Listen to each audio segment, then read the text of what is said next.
Hello students, welcome to Gateway Classes. तो बेटा compact one shot हम लोग पढ़ रहे हैं और पीपीएस में यूनिट नंबर 5 की कॉम्पैक्ट वन शॉट आज कवर करेंगे। इसमें अगेन जो मोस्ट इंपॉर्टेंट क्वेश्चंस हैं, एग्जाम में आने के बहुत हाई चांसेस होते हैं, मोस्टली रिपीट होते हैं, उन्हीं क्वेश्चंस को हम डिस्कस करेंगे। ठीक है, तो देखिए ये पीपीएस यूनिट 5 के मोस्ट इंपॉर्टेंट क्वेश्चन हैं।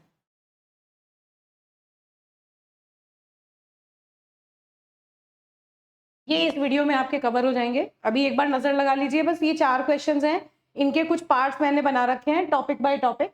इतना इतना जितना भी ये कंटेंट है ये इस लेक्चर में हम लोग कवर कर लेंगे।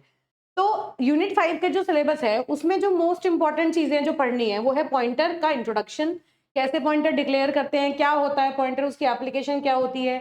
फिर एक बहुत इंपॉर्टेंट टॉपिक आता है डायनेमिक मेमोरी एलोकेशन, उसके बारे में पढ़ेंगे, उससे रिलेटेड फंक्शंस पढ़ेंगे। और फिर लिंक लिस्ट क्या होता है, उसके ऊपर एक क्वेश्चन मोस्टली रिपीट हो जाता है, पूछा जाता है, उसके बारे में देखेंगे। और इसकी इम्प्लीमेंटेशन नहीं है, प्रोग्रामिंग नहीं है आपके सिलेबस में, वो थोड़ा थोड़ा इंट्रोडक्शन आपको देखना है। फिर उसके बाद आता है आपका मैक्रो और फाइल हैंडलिंग। ठीक है, तो ये कुछ इंपॉर्टेंट टॉपिक्स हैं जो हम यहाँ पर अभी कवर करेंगे। अब देखो, तो यूनिट को स्टार्ट करने से पहले सबसे पहला जो टॉपिक हम ले रहे हैं वो है सी प्री प्रोसेसर। हमें पता है कि सी का कोई भी प्रोग्राम जो होता है, कोई भी हाई लेवल लैंग्वेज का प्रोग्राम अगर हम बनाते हैं तो उस प्रोग्राम को बनाने के लिए जो भी हमने टेक्स्ट एडिटर यूज किया, मान लो हमने उसमें सी का कोई प्रोग्राम बना लिया, तो वो प्रोग्राम हमारे कंप्यूटर को तो समझ में आएगा नहीं। कंप्यूटर को समझाने के लिए हमें उसे कंप्यूटर की लैंग्वेज में चेंज करना पड़ता है। मतलब अभी तक हमने ये पढ़ा है कि जब भी हम किसी प्रोग्राम को एग्जीक्यूट करते हैं उससे पहले हमें उस प्रोग्राम को कंपाइल करना पड़ता है। कंपाइलर उसका ऑब्जेक्ट कोड बनाता है, फिर लिंकर और लोडर जो होते हैं, लिंकर का काम उसको लिंक करना है और लोडर उसे मेन मेमोरी में लोड कर देता है, तब एग्जीक्यूटेबल कोड को हम एग्जीक्यूट करते हैं और हमें रिजल्ट मिल जाता है।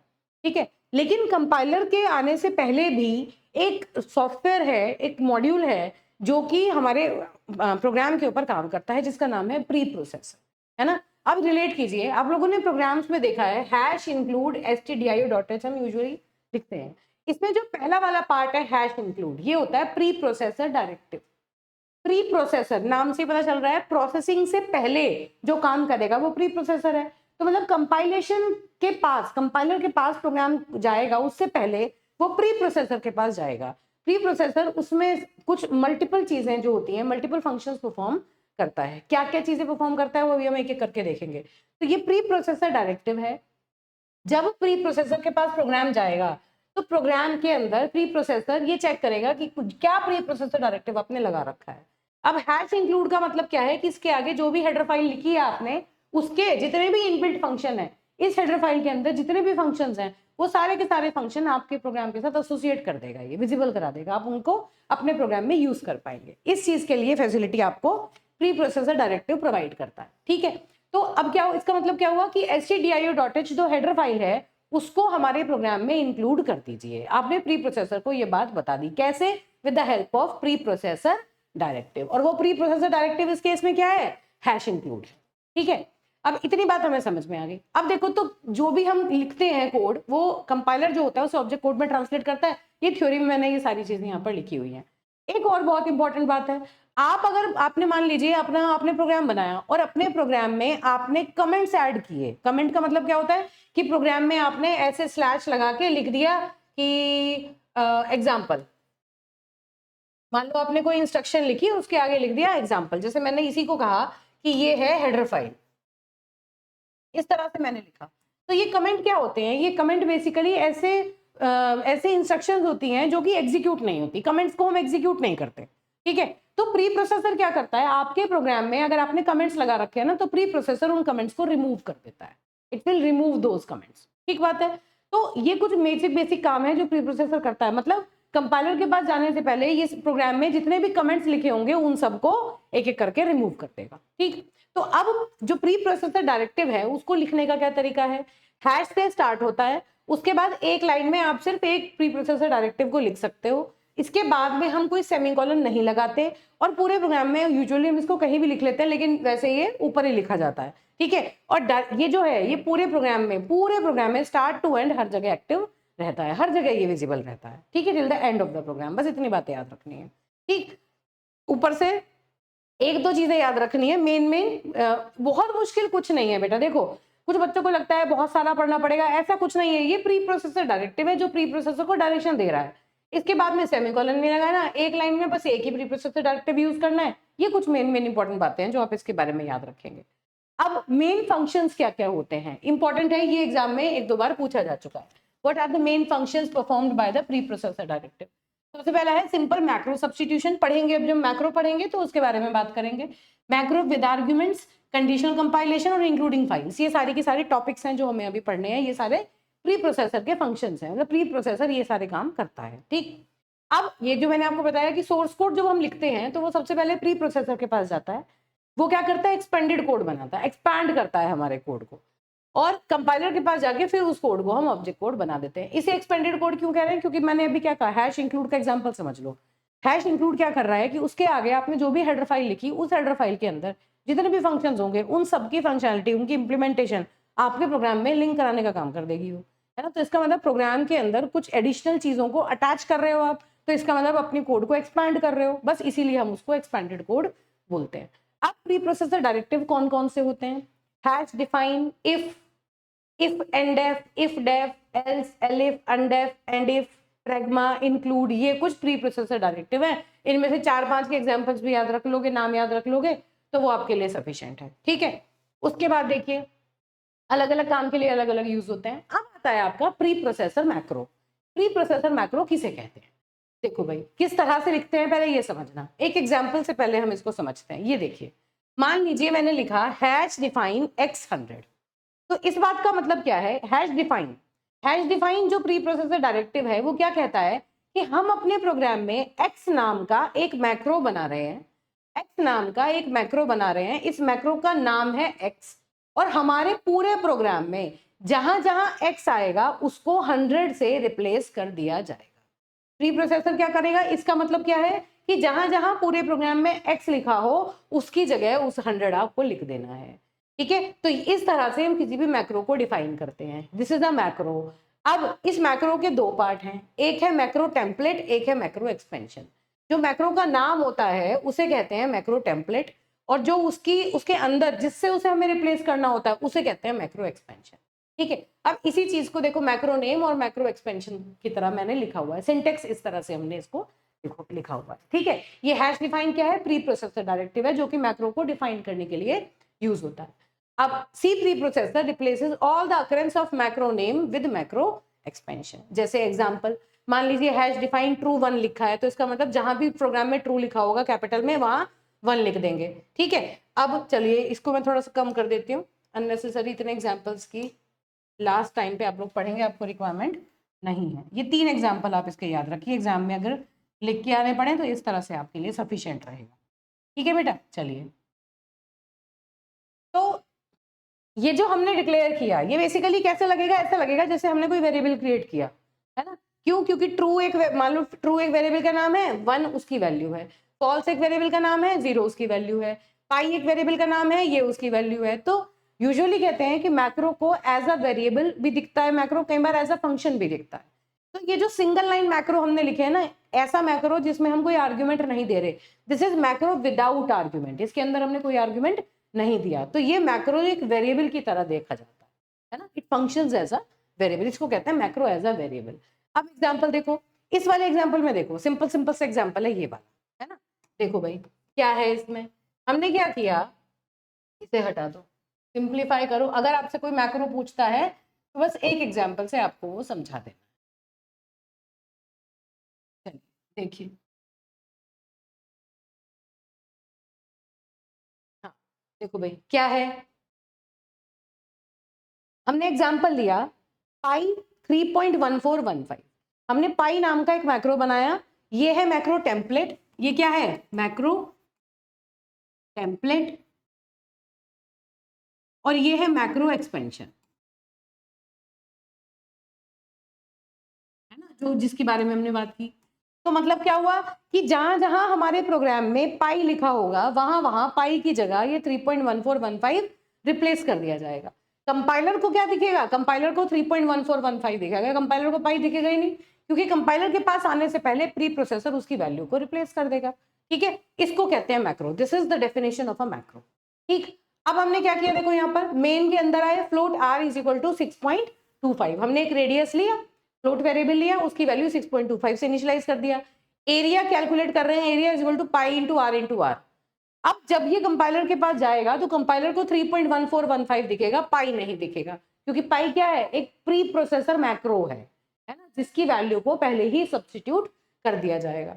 तो जब तो एरिया सर्कल प्रिंट करेगा तो एरिया कैलकुलेट हो जाएगा, 3.1415 मल्टीप्लाइड बाय 6.25 स्क्वायर, तो इससे ये एरिया जो कैलकुलेट होगा वो दिख जाएगा आपको। तो यहाँ पर पाई जो है वो क्या है, मैक्रो टेम्पलेट है ना, और जो इसकी वैल्यू है वो है आपका मैक्रो एक्सपेंशन। बस इतनी बात आपको इसमें याद रखनी। तो ये देखिए, चलिए तो मैं एडिशनल चीज़ें एक्स्ट्रा जो हैं वो यहाँ से हटा देती हूँ, ताकि पढ़ने में जितना आसान आपको लग सके उतना बेटर ये रहेगा। ठीक है बेटा, चलिए देखिए, तो इस एग्जाम्पल से अगर आपसे कोई पूछता है मैक्रो, तो आप इस एग्जाम्पल से उसको समझा सकते हैं। ठीक है, That's it. चलो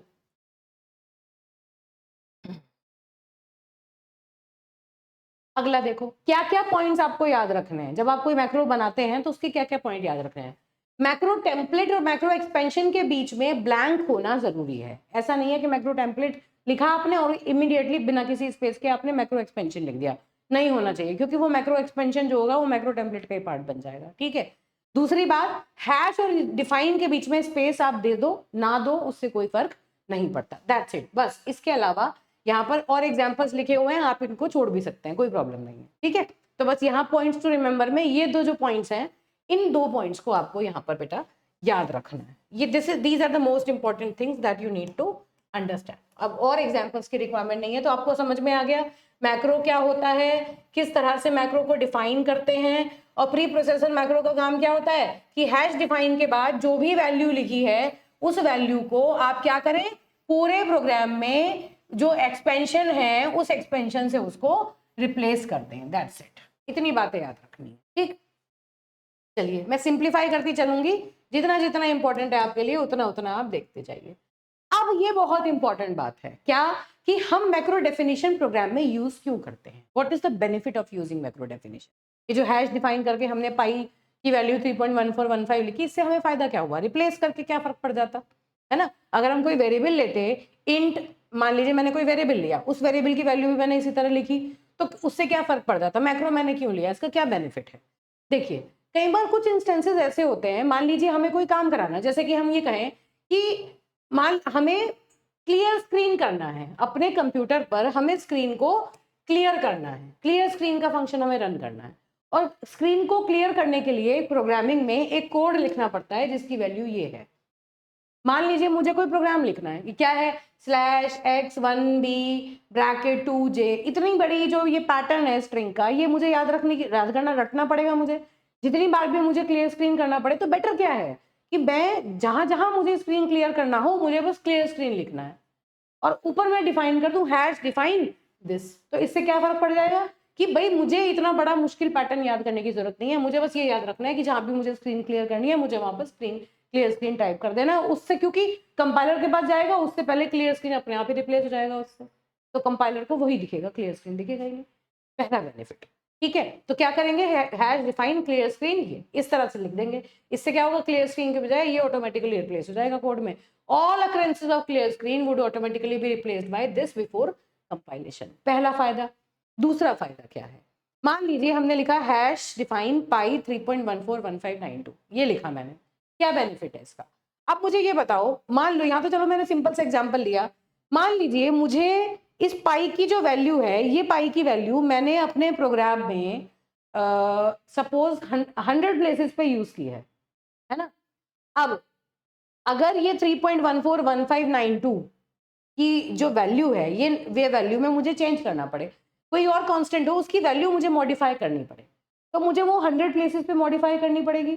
मैक्रो यूज करने का बेनिफिट क्या है, मैक्रो यूज करने का बेनिफिट ये है कि हम अगर यहाँ पर उस वैल्यू को मॉडिफाई कर दें, तो पूरे प्रोग्राम में तो हमने पाई लिख रखा है ना, तो सिर्फ मैक्रो डेफिनेशन में हम उसकी एक्सपेंशन जो लिखी है हमने उसे मॉडिफाई करेंगे, तो पूरे प्रोग्राम में जब हम उसे नेक्स्ट टाइम एग्जीक्यूट करेंगे तो प्री प्रोसेसर उसे नई वैल्यू से अपने आप ही रिप्लेस कर देगा, तो हमें हर जगह जाके मॉडिफिकेशन करने की रिक्वायरमेंट नहीं है।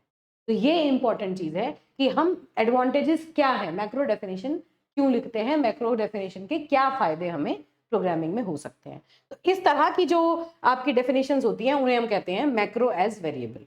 मैक्रो देखो एक वेरिएबल की तरह यहाँ पर काम कर, ठीक है। तो अगर हम, यही जो मैंने आपको बताया कि अगर हम एक्सपेंशन में मॉडिफिकेशन करना चाहते हैं तो मल्टीपल प्लेसेस पे मॉडिफिकेशन करने के बजाय सिर्फ मैक्रो डेफिनेशन में ही मॉडिफिकेशन हम कर देते हैं। अब देखिए, ये बहुत ध्यान रखना, इस तरह का जो मैक्रो होता है, हमने क्या किया, मैक्रो का टेम्पलेट लिखा, नाम लिखा और उसका एक एक्सपेंशन लिख दिया। इस तरह के मैक्रो को मैक्रो विदाउट आर्ग्यूमेंट कहते हैं। हमने मैक्रो के अंदर कोई वेरिएबल की वैल्यू पास नहीं की। और जो मैक्रो विदाउट आर्ग्यूमेंट है वो मैक्रो एज वेरिएबल भी कहलाता है, मतलब macro is behaving as a variable. इस तरह से आप इस बात को कह सकते हैं। फिर दूसरे टाइप के मैक्रो आते हैं आपके, मैक्रो विद आर्ग्यूमेंट्स, जिसमें हम मैक्रो के साथ आर्ग्यूमेंट्स भी लिखते हैं। These are macro with arguments, ठीक है। एग्जाम्पल से समझेंगे। जैसे मान लीजिए हमने एक ये वाला एग्जाम्पल समझ लो, अगर मैक्रो विद आर्ग्यूमेंट आ जाए तो सिंटेक्स तो फिर अपने आप ही लिख लोगे। क्या है देखो, हैश डिफाइन एरिया, एरिया नाम का मैक्रो है, ये मैक्रो टेम्पलेट है। एक्स जो है वो आर्ग्यूमेंट हमने इसके अंदर पास कर दिया, ठीक है। और यहाँ स्पेस दिया, फिर ब्रैकेट के अंदर लिख दिया 3.14 इंटू एक्स इंटू एक्स। इसका क्या मतलब हुआ कि जब भी, अब हमने क्या किया, प्रोग्राम लिखा। अब जरा ध्यान से देखना, ये मैक्रो हमने लिखा, ये है, ये मैक्रो की डेफिनेशन मैंने लिखी है, ठीक है। अब मेन के अंदर हमने R1 R2 दो रेडियस लिए, ए एरिया है। पहले हमने क्या लिखा, कॉल किया, इस तरह से लिखा एरिया, ब्रैकेट के अंदर पास कर दिया R1। मैक्रो का काम क्या होता है, जब भी प्री प्रोसेसर इस मैक्रो डेफिनेशन को देखेगा, वो क्या देखेगा कि कहां पर ये मैक्रो प्लेस्ड है, यहां पर है, ये एक्स के लिए काम कर रहा था, यहाँ पर R1 है। तो वो क्या करेगा, इस पूरे एरिया R1 को किससे रिप्लेस कर देगा, किससे एक्सपैंड कर देगा, 3.14 इंटू R1 इंटू R1। ये देखो, यहाँ x था ना, तो यहाँ 3.14 इंटू एक्स है। यहाँ R1 है, तो ये इसे पूरे को रिप्लेस कर देगा 3.14 इंटू R1 इंटू। तो कंपाइलर को क्या दिखेगा, कंपाइलर को ये नहीं दिखेगा, कंपाइलर को सीधा 3.14 इंटू R1 का स्टेटमेंट नजर आएगा, ठीक है। ऐसे ही तो वो प्रिंट कर देगा एरिया को। फिर दोबारा एरिया कैलकुलेट किया, अब इसने R2 पास कर दिया, तो R2 के केस में 3.14 इंटू R2। तो मतलब यहाँ जो भी वैल्यू लिखी है ना, वो वैल्यू इसके करस्पॉन्डिंग रहेगी, और उसके करस्पॉन्डिंग ये जो पूरी स्टेटमेंट होगी वो स्टेटमेंट वहां पर रिप्लेस हो जाएगी, ठीक है। तो ये क्या होता है, मैक्रो विद आर्ग्यूमेंट, जहां पर आप मैक्रो के नाम के साथ साथ कोई आर्ग्यूमेंट भी प्रोवाइड करते हैं, और वही आर्ग्यूमेंट मैक्रो एक्सपेंशन में करस्पॉन्डिंगली सब्स्टिट्यूट हो जाता है, ठीक है बेटा। अब मुझे एक बात बताओ, ये देखने में फंक्शन जैसा लग रहा है ना, क्या है, ये फंक्शन का नाम है और हम फंक्शन को कॉल कर रहे हैं, तो यहाँ पर हम आर्ग्यूमेंट पास कर रहे हैं। तो ये क्या है, मैक्रो एज अ फंक्शन। इसको हम और क्या कह सकते हैं, मैक्रो एज अ फंक्शन। देखने में लग रहा है फंक्शन, एक्चुअली फंक्शन नहीं है ये। क्या फर्क है इसमें और फंक्शन में, जब हम फंक्शन को कॉल करते थे तो कंट्रोल फंक्शन की डेफिनेशन पे ट्रांसफर होता था, जबकि यहाँ पर हम कॉल नहीं करते। यहाँ पर क्या होता है, कोड अपने आप एक्सपैंड होता है। कंपाइल फंक्शन जो काम करते थे, फंक्शन कॉलिंग होती थी, वो एग्जीक्यूशन के टाइम पर होती थी ना। यहाँ पर सारी की सारी फंक्शन कॉलिंग कहाँ हो रही है, प्री प्रोसेस, ये जो मैक्रो है ये कहाँ रिप्लेस हो रहा है, प्री प्रोसेसर के लेवल पर ये काम हो रहा है, ठीक है। फंक्शन कॉल में हम स्टैक यूज करते थे, यहाँ पर हम कोई स्टैक यूज नहीं कर रहे हैं। तो मैक्रो और फंक्शन में पूरा कंप्लीटली डिफरेंट है। अच्छा, एक और इंपॉर्टेंट बात जो दिमाग में आनी चाहिए, फंक्शन का एक एडवांटेज हम बताते थे कि फंक्शन का एक बेनिफिट है कि फंक्शन जो है वो कोड की लेंथ को कम कर देता है। तो मैक्रो का क्या बेनिफिट है, मैक्रो क्या है, हम कह रहे हैं मैक्रो कोड को एक्सपैंड कर देता है। तो ये दोनों कॉन्ट्रेरी बातें हो गई, उल्टी बातें हो गई। फंक्शन कोड को की लेंथ को कम करता है, मैक्रो कोड की लेंथ को इंक्रीज करता है, ये क्या बात हुई।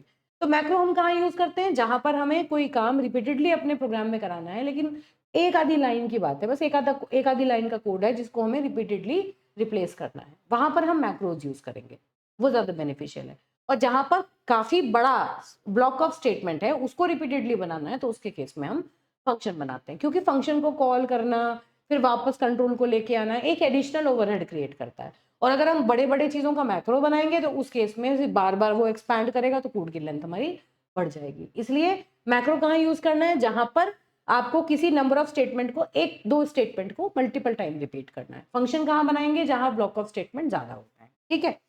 अब तो इस तरह से क्या हुआ, मैक्रो विद आर्ग्यूमेंट में क्या हुआ, मैक्रो का नाम, उसके बाद आर्ग्यूमेंट और उसका एक्सपेंशन, इस तरह से हम लिखते हैं। तो मैक्रो का जो ये जो नाम होता है और आर्ग्यूमेंट होता है, वो उसके एक्सपेंशन के साथ एक्सपैंड कर दिया जाता है, ठीक है। ये जो बात मैंने यहाँ पर लिखी है, ये पूरा का पूरा यहाँ टेक्स्ट में लिखा हुआ है, आपको बस एक बार इसको रीड करना है, ठीक है। जो चीज मैंने समझाई है वही चीज यहाँ पर सिंपल लैंग्वेज में लिखी हुई। अब देखिए, आपको क्या चीजें याद रखनी है, इनके ऊपर क्यों बताया मैंने, ये बहुत इंपॉर्टेंट पॉइंट है, क्योंकि इसके ऊपर बेस्ड आउटपुट क्वेश्चन एग्जाम में कई बार पूछे जा चुके हैं। क्या है, आपको क्या ध्यान रखना है, मैक्रो टेम्पलेट, मैक्रो के नाम और ये जो आर्ग्यूमेंट है, इसके बीच में आपको स्पेस नहीं छोड़ना। अभी हमने क्या कहा था कि मैक्रो का टेम्पलेट और मैक्रो एक्सपेंशन के बीच में स्पेस होना चाहिए, ये बात तो सही है ना।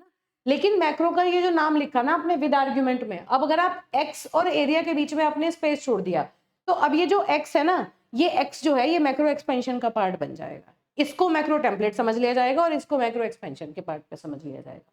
इसलिए कभी भी एरिया और एक्स के बीच में जब भी हम विद आर्ग्यूमेंट मैक्रो यूज करते हैं, इनके बीच में हमें स्पेस नहीं बनाना, इस बात का हमें हमेशा ध्यान रखना, ठीक है। एक चीज ये ऑब्जर्व करके चलनी है। तो देखिए क्या हुआ, अगर हम ऐसे लिखते हैं तो if we were to write area x instead of area x, the x would be part of macro expansion which we certainly don't want. बिल्कुल चीजें मैंने यहाँ पर लिख रखी है, सीधी सीधी समझनी है। अब देखो ये क्वेश्चन एक बार एग्जाम में आया हुआ है, AKTU में पूछा गया है। क्या है इसमें, देखो यहाँ पर ब्रैकेट्स नहीं लगा रखे, ठीक है, हैश डिफाइन n और उसके बाद n मल्टीप्लाइड बाई n, ठीक है। अब बहुत इंपॉर्टेंट बात क्या है, n मल्टीप्लाइड बाई n, यहाँ कोई ब्रैकेट नहीं है, ठीक। तो ब्रैकेट नहीं है तो प्रेसिडेंस हम नहीं बता सकते, क्योंकि ब्रैकेट होती तो n और n को हम पहले मल्टीप्लाई करते, अब ब्रैकेट तो है नहीं, तो किस तरह से काम करेगा। उसके बाद आपने क्या किया, मेन के अंदर j is equal to 64 divided by square of 4। क्या होता है, ये square of n will be replaced by n into n, तो कंपाइलर के पास जाने से पहले ये जो स्क्वायर ऑफ 4 है it will be replaced by 4 into 4, है ना। तो ये क्या स्टेटमेंट बनेगा, j is equal to 64 into 4 divided by 4 into 4, यही तो स्टेटमेंट बनेगा। हो सकता है कि n का स्क्वायर, नाम से पता चल रहा है n का स्क्वायर होता तो पहले वो n का स्क्वायर जनरेट करता, वो ये चाह रहा था करना, लेकिन उसने क्या किया, लिखने वाले ने यहाँ पर ब्रैकेट्स नहीं लगाए।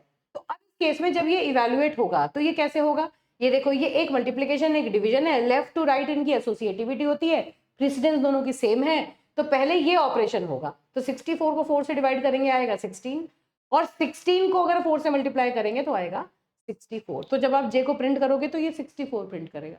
लेकिन अगर आप यहाँ ब्रैकेट लगा देते तो उस केस में क्या होता, 64 डिवाइडेड बाय 16 क्या आता, 4 आता। तो इस तरह के क्वेश्चंस एग्जाम में पूछे जाते हैं।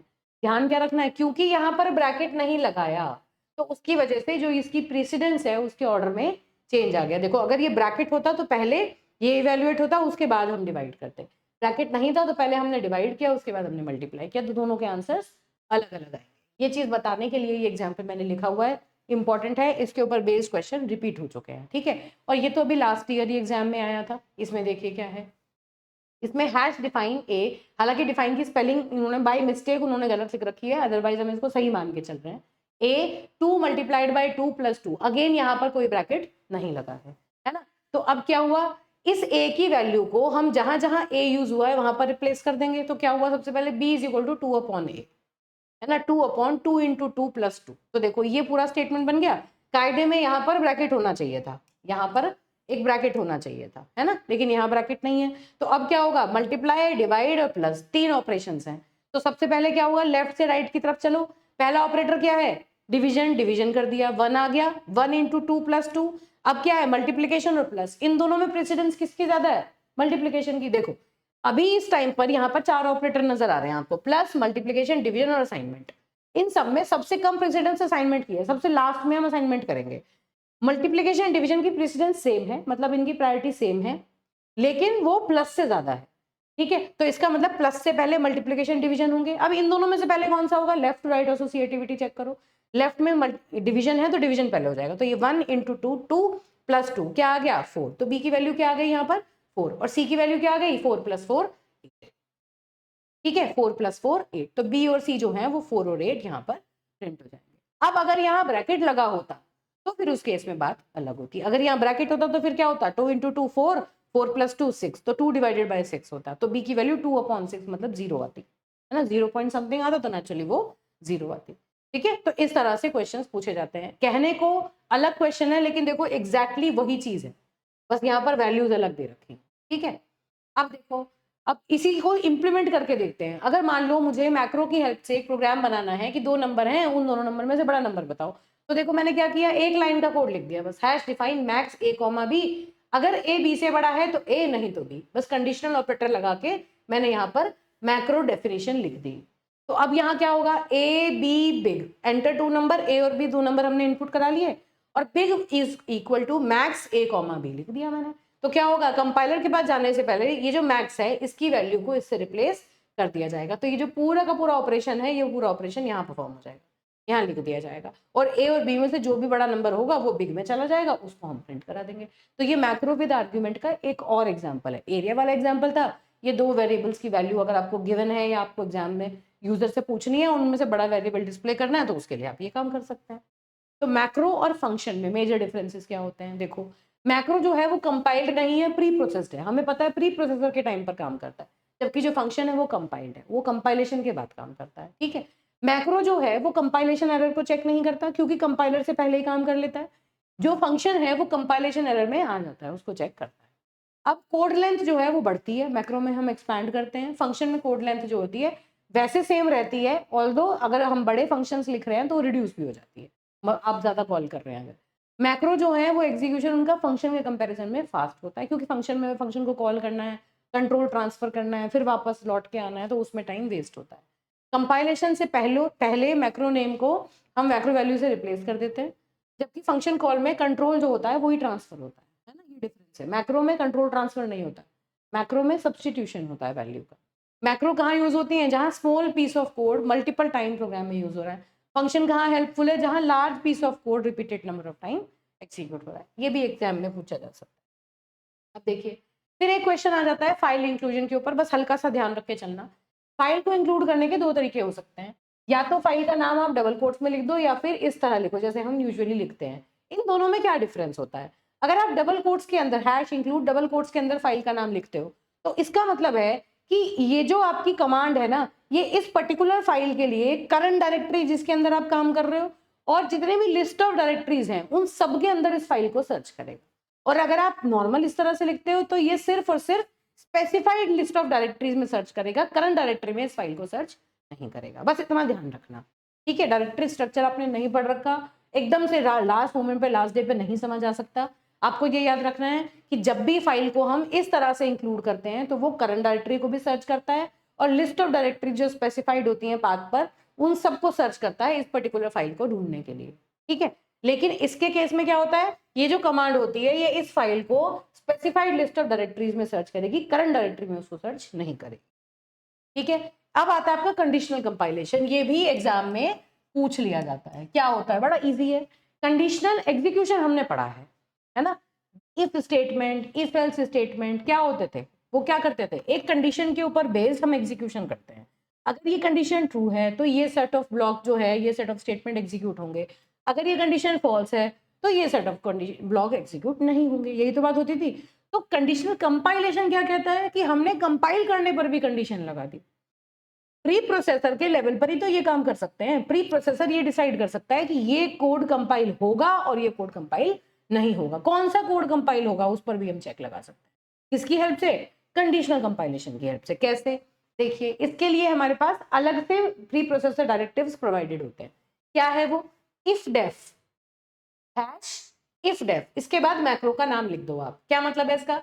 अगर इस नाम का मैक्रो डिफाइंड है, अगर इस नाम का मैक्रो डिफाइंड है तो स्टेटमेंट 1, 2, 3 जो हैं वो एग्जीक्यूट होंगे। और बाद में लिखा है एंड इफ। एंड इफ मतलब जैसे हम ब्रैकेट यूज करते थे ना इफ के, तो वो यहां से ओपन और यहां क्लोज, तो बस क्लोजिंग को हम एंड इफ कह देते हैं और कुछ नहीं। एंड इफ क्या है? किसी भी इफ ब्लॉक को खत्म करने, एंड करने के लिए ब्रैकेट के बजाय एंड इफ लिखते हैं। इस तरह से समझो। ठीक है, तो कंडीशनल कंपाइलेशन क्या कहता है कि अगर इस नाम का मैक्रो डिफाइंड है, if def, if defined this macro, अगर ये मैक्रो डिफाइंड है तो ये 3 स्टेटमेंट कंपाइल होंगे, अदरवाइज ये 3 स्टेटमेंट कंपाइल नहीं होंगे। तो मतलब हमारे पास, प्रोग्रामर के पास ये चॉइस होती है कि वो कुछ सेट ऑफ स्टेटमेंट्स को ये ऑप्शन के साथ छोड़ सकता है कि वो चाहे तो कंपाइल होंगे। अगर वो चाहता है कि ये कंपाइल ना हो तो वो क्या करेगा? इस मैक्रो को अनडिफाइन कर देगा। अनडेफ एक कीवर्ड आता है। अनडेफ एक आपका ये प्री प्रोसेसर डायरेक्टिव है हैश अनडेफ, जिसकी हेल्प से हम किसी मैक्रो को अनडिफाइन भी कर सकते हैं। अभी हम देखेंगे। ठीक है, तो कंडीशनल कंपाइलेशन का मतलब क्या है कि अगर आप चाहें तो कंडीशन लगा दें, अगर एक मैक्रो डिफाइंड होगा तो कुछ सेट ऑफ स्टेटमेंट कंपाइल होंगे, वरना आप उनका कंपाइलेशन रोक सकते हैं। अब एग्जांपल देखिए, कहाँ यूजफुल होगा, क्या बेनिफिट है इसका। अब ये देखो यहाँ पर क्या है, अगेन एग्जांपल दूसरा, इफ ओके, अगर ओके नाम का मैक्रो डिफाइंड है इफ डेफ, तो स्टेटमेंट 1 और 2 एग्जीक्यूट होंगे। बस इतना, ये जो है ये आपने एक कंडीशनल कंपाइलेशन इंप्लीमेंट कर रखा है। स्टेटमेंट 3 तो एग्जीक्यूट होगा ही होगा, वो तो किसी कंडीशन के अंदर है ही नहीं। एग्जीक्यूट नहीं, सॉरी, कंपाइल होगा ही होगा, है ना। अब इसका बेनिफिट क्या है, कई बार ऐसा होता है ना कि किसी कस्टमर को पता ही नहीं होता कि उसे सॉफ्टवेयर में क्या चाहिए। मान लीजिए एक क्वालिफाइड इंजीनियर ने एक कोड बना के दिया, है ना, लेकिन जो कस्टमर है उसको उसने जो रिक्वायरमेंट दी उसके अलावा 2-4 चीजें उसने और प्रोवाइड कर दी, जो इंजीनियर है उसने कोड में। अब क्या हुआ, कस्टमर ने कहा कि भाई आपने तो बहुत सारी चीजें दी, मुझे ये सब चीजें नहीं चाहिए। लेकिन जो सॉफ्टवेयर डेवलपर है उसे पता है कि 1 महीने बाद ये खुद मुझसे कहेगा कि आप ये फंक्शनलिटीज इसमें डाल दीजिए। तो 2 तरीके हैं, या तो वो अपने लिखे हुए कोड को डिलीट करे, है ना, और फिर उसको दे, या फिर वो क्या करे, कुछ ऐसा प्रोविजन बना दे कि एक आधी थोड़ा बहुत मॉडिफिकेशन कर दे, कोड ऐसा का ऐसा ही रहे, ताकि नेक्स्ट टाइम अगर वो मेंटेनेंस में आए और कहे कि मुझे दोबारा से वो चीजें चाहिए, तो उसको दोबारा कोड लिखने की रिक्वायरमेंट ना हो। तो उसके लिए कहाँ यूजफुल होगा, कंडीशन कंपाइलेशन।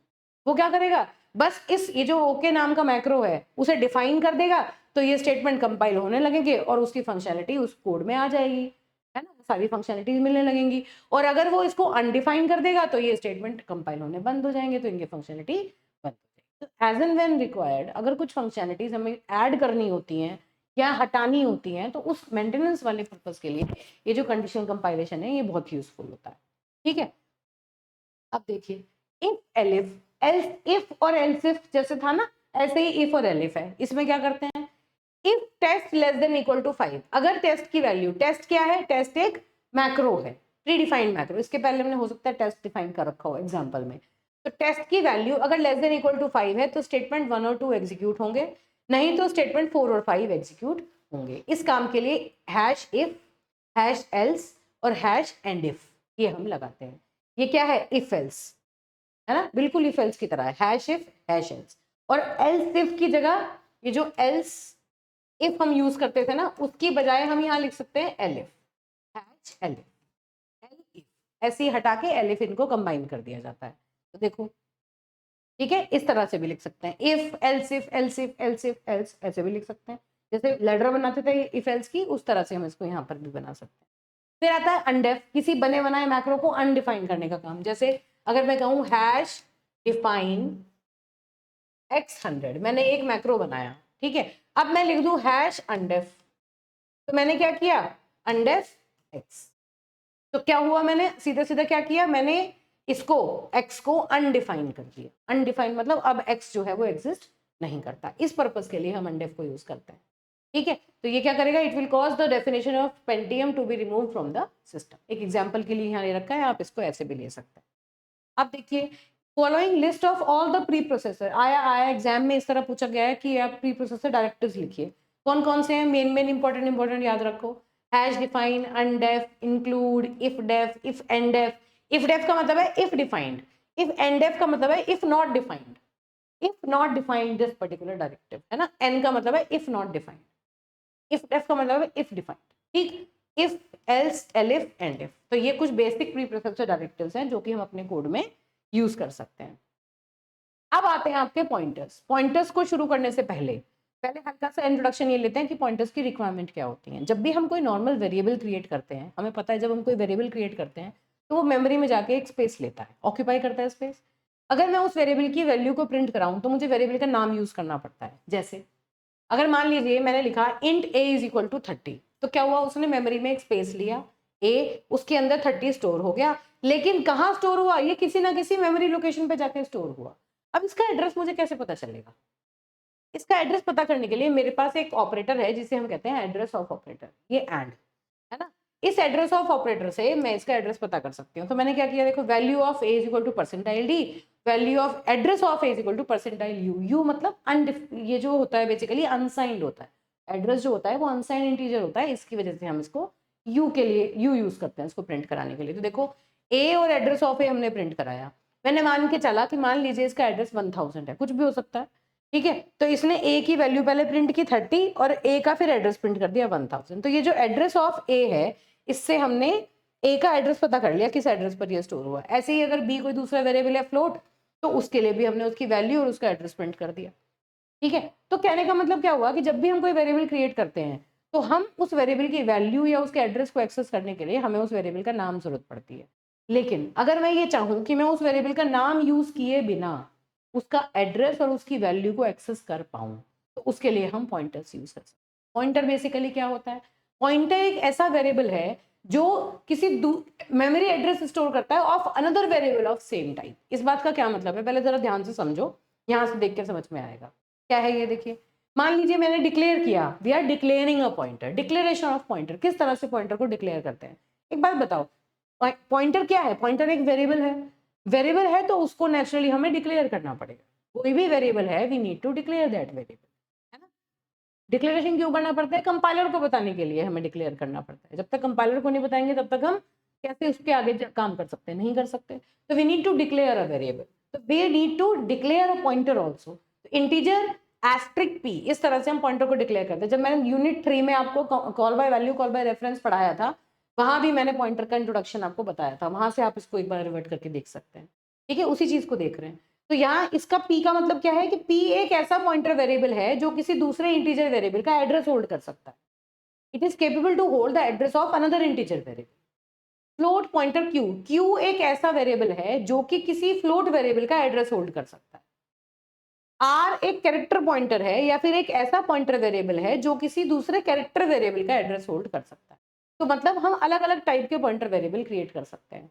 क्या हुआ यहाँ पर, p क्रिएट हुआ, q क्रिएट हुआ, r क्रिएट हुआ, तीनों क्या है, पॉइंटर वेरिएबल है। इन तीनों के अंदर क्या स्टोर होंगे, एड्रेसेस स्टोर होंगे। ध्यान रखना, पॉइंटर के अंदर आप एक नॉर्मल वैल्यू को स्टोर नहीं करा सकते। नॉर्मल वैल्यू के नाम पे आप सिर्फ 0 स्टोर करा सकते हैं। 0 के अलावा जो भी चीज आप पॉइंटर के अंदर डालेंगे वो एक एड्रेस होनी चाहिए, ध्यान रखेंगे, अदरवाइज वो एक कंपाइलेशन एरर बनती है, क्योंकि पॉइंटर को आपने डिक्लेयर किया है to be a pointer, not a ordinary variable that will store some ordinary normal type of values, नहीं। ठीक है, तो अब जितने भी टाइप का पॉइंटर हो, किसी भी टाइप हो, इंटीजर हो, फ्लोट हो, कैर हो, वो कितने बाइट लेगा मेमोरी में, वो क्या स्टोर करता है, एड्रेस स्टोर करता है। तो साइज तो सबका सेम होगा। साइज जो होगा वो पॉइंटर के टाइप के ऊपर डिपेंड नहीं करता। क्यों, क्योंकि मेमोरी में ये कितने बाइट लेता है, ये चीज किसके ऊपर डिपेंड करती है कि इसके अंदर आप क्या स्टोर करेंगे। और आप स्टोर क्या करेंगे, इंटीजर वेरिएबल। एड्रेस तो हमेशा एक इंटीजर होगा, है ना। अगर आप 16 बिट कंपाइलर पे काम कर रहे हैं तो 2 होगी सबकी वैल्यू, सबका साइज 2 होगा। अगर आप 32 बिट कंपाइलर पे काम कर रहे हैं तो आप 4 बाइट के एड्रेसेस आप स्टोर कराएंगे। तो ध्यान रखना, साइज ऑफ के अंदर अगर आप किसी भी टाइप के पॉइंटर को डालते हैं तो उसका साइज हमेशा सेम रहता है, इंटीजर के साइज के जितना वो मेमोरी में बाइट्स ऑक्यूपाई करता है। ठीक है, तो ये इंपॉर्टेंट बात थी पॉइंटर के बारे में, ये ध्यान रखनी है आपको। अब अगर हम पॉइंटर वेरिएबल को एड्रेसेस असाइन करते हैं तो किस तरह से काम होता है वो चेक करना है। देखिए, मान लीजिए, अब एक एक करके एग्जांपल लेते हैं। मैंने int a is equal to 3 लिखा, मतलब a एक इंटीजर वेरिएबल मैंने क्रिएट किया, उसके अंदर मैंने 3 स्टोर करा दिया। मान लीजिए हमने ये माना कि 1000 मेमोरी लोकेशन पर ये वेरिएबल जो है ये स्टोर हो गया। ठीक है, अब क्या हुआ, अब मैंने एक पॉइंटर वेरिएबल भी साथ में डिक्लेयर किया, पॉइंटर p, मतलब ये एक वेरिएबल है जो कि a का एड्रेस होल्ड कर सकता है। तो p के अंदर मैंने क्या किया, एड्रेस ऑफ a असाइन कर दिया। p के अंदर मैंने क्या किया, a का एड्रेस डाल दिया। a का एड्रेस क्या है, 1000। तो p जैसे ही क्रिएट हुआ उसके अंदर मैंने a का एड्रेस जो है 1000 उसको स्टोर करा दिया। इनडायरेक्टली क्या कह रहे हैं कि p के पास a का एड्रेस है, मतलब p is pointing to a, p a को पॉइंट कर रहा है। आप अगर p के पास चले जाओगे तो p आपको a तक ले जाएगा, इस बात का ये मतलब है p इज पॉइंटिंग टुवर्ड्स। ठीक है, अब अगर मैं यहाँ पर कहूँ फ्लोट पॉइंटर q, ये बात होती है पॉइंटर की, फिलहाल बस ये समझना है। अगर मैं यहाँ कहूँ फ्लोट पॉइंटर q, तो मैंने एक q क्या बनाया, मैंने q एक फ्लोट पॉइंटर है। तो किस तरह का, ये किस तरह के वेरिएबल का एड्रेस होल्ड करेगा, ये फ्लोट वेरिएबल का एड्रेस होल्ड करेगा। तो क्या हम q में a का एड्रेस डाल सकते हैं, नहीं डाल सकते, क्योंकि a तो इंटीजर वेरिएबल है। तो जिस टाइप का पॉइंटर होता है उसी टाइप के वेरिएबल की वैल्यू का एड्रेस वो होल्ड करता है। इंटीजर पॉइंटर है, इंटीजर का एड्रेस होल्ड कर सकता है। फ्लोट पॉइंटर है, फ्लोट का एड्रेस होल्ड कर सकता है। कैरेक्टर पॉइंटर है, कैरेक्टर का एड्रेस होल्ड कर सकता है। ठीक है, जिस टाइप का पॉइंटर है उसी टाइप के वेरिएबल का वो एड्रेस होल्ड करेगा, बस इतनी बात ध्यान रखनी है। अगर किसी और का डालोगे तो एरर आएगी। तो क्यू में अगर आपने एक एड्रेस डाला तो यहाँ पर एरर प्रोड्यूस हो जाएगी, सिंपल सी बात है। ठीक है, अब और इंपॉर्टेंट बात क्या है, पी में आप एक एड्रेस डाल सकते हो, ठीक है, पी में आप 0 भी असाइन कर सकते हो, पी में आप नल भी असाइन कर सकते हो। क्या मतलब है इस बात का, कि जो भी पॉइंटर वेरिएबल है, अभी मैंने आपको क्या कहा कि या तो उसमें कोई वैलिड एड्रेस जाएगा, मतलब उसी टाइप के वेरिएबल का एड्रेस जाएगा, या फिर 0 जाएगा। 0 या नल, इसका मतलब क्या होता है कि वो कहीं पॉइंट नहीं कर रहा, आपने एक पॉइंटर बनाया और उसको शुरू में नल बना के छोड़ दिया, मतलब it is not Poynting anywhere.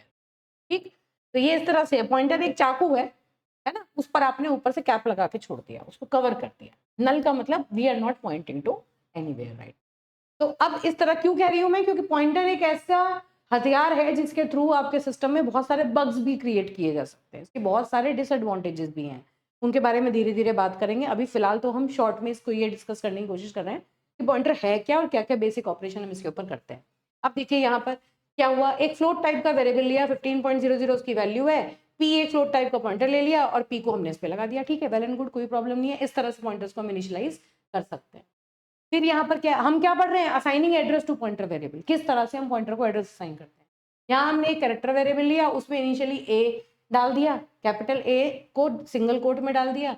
अब पी के अंदर हम ए का एड्रेस डाल सकते हैं, ठीक है, ये भी, इसमें भी कोई प्रॉब्लम नहीं है भाई। 3 अलग अलग टाइप के वेरिएबल्स लिए हमने, उसी टाइप के पॉइंटर ले लिए, उनके अंदर उनके एड्रेस लगा दिए, तो हमने यहाँ पर ये जो पॉइंटर्स हैं ये लगा दिए। इस तरह से हम पॉइंटर्स को असाइन करते हैं। अब डी रेफरेंस कैसे करते हैं, डी रेफरेंस मतलब पॉइंटर का नाम यूज करके, वेरिएबल का नाम यूज नहीं करेंगे, सिर्फ पॉइंटर की हेल्प से उस वेरिएबल की वैल्यू को प्रिंट कर सकते हैं। कैसे, देखिए, अब जरा ध्यान से देखो, इंट ए फ्लोट बी, दो वेरिएबल लिए हैं, ए और बी, एक इंटीजर वेरिएबल है, बी एक फ्लोट वेरिएबल है, इनकी इनिशियल वैल्यूज हैं 87 और 4.5, एड्रेसेस हैं 1000 और 2000, ये मान के चल रहे हैं, ठीक है। अब क्या हुआ, int value at p1 is equal to address of A का एड्रेस हमने p1 में डाल दिया और b का एड्रेस हमने p2 में डाल दिया। p2 जो है वो फ्लोट पॉइंटर है, p1 जो है वो इंटीजर पॉइंटर है। तो एक में a का एड्रेस आ गया, दूसरे में b का एड्रेस आ गया, ठीक है, कोई दिक्कत नहीं है यहाँ तक। अब हमें क्या करना है, अब जो प्रिंट करा रहे हैं ना, जरा उसको ध्यान से देखना, value of p1 is equal to address of a is equal to p1। अब p1 को प्रिंट किया, जब p1 को प्रिंट कराओगे तो क्या प्रिंट होगा, 1000।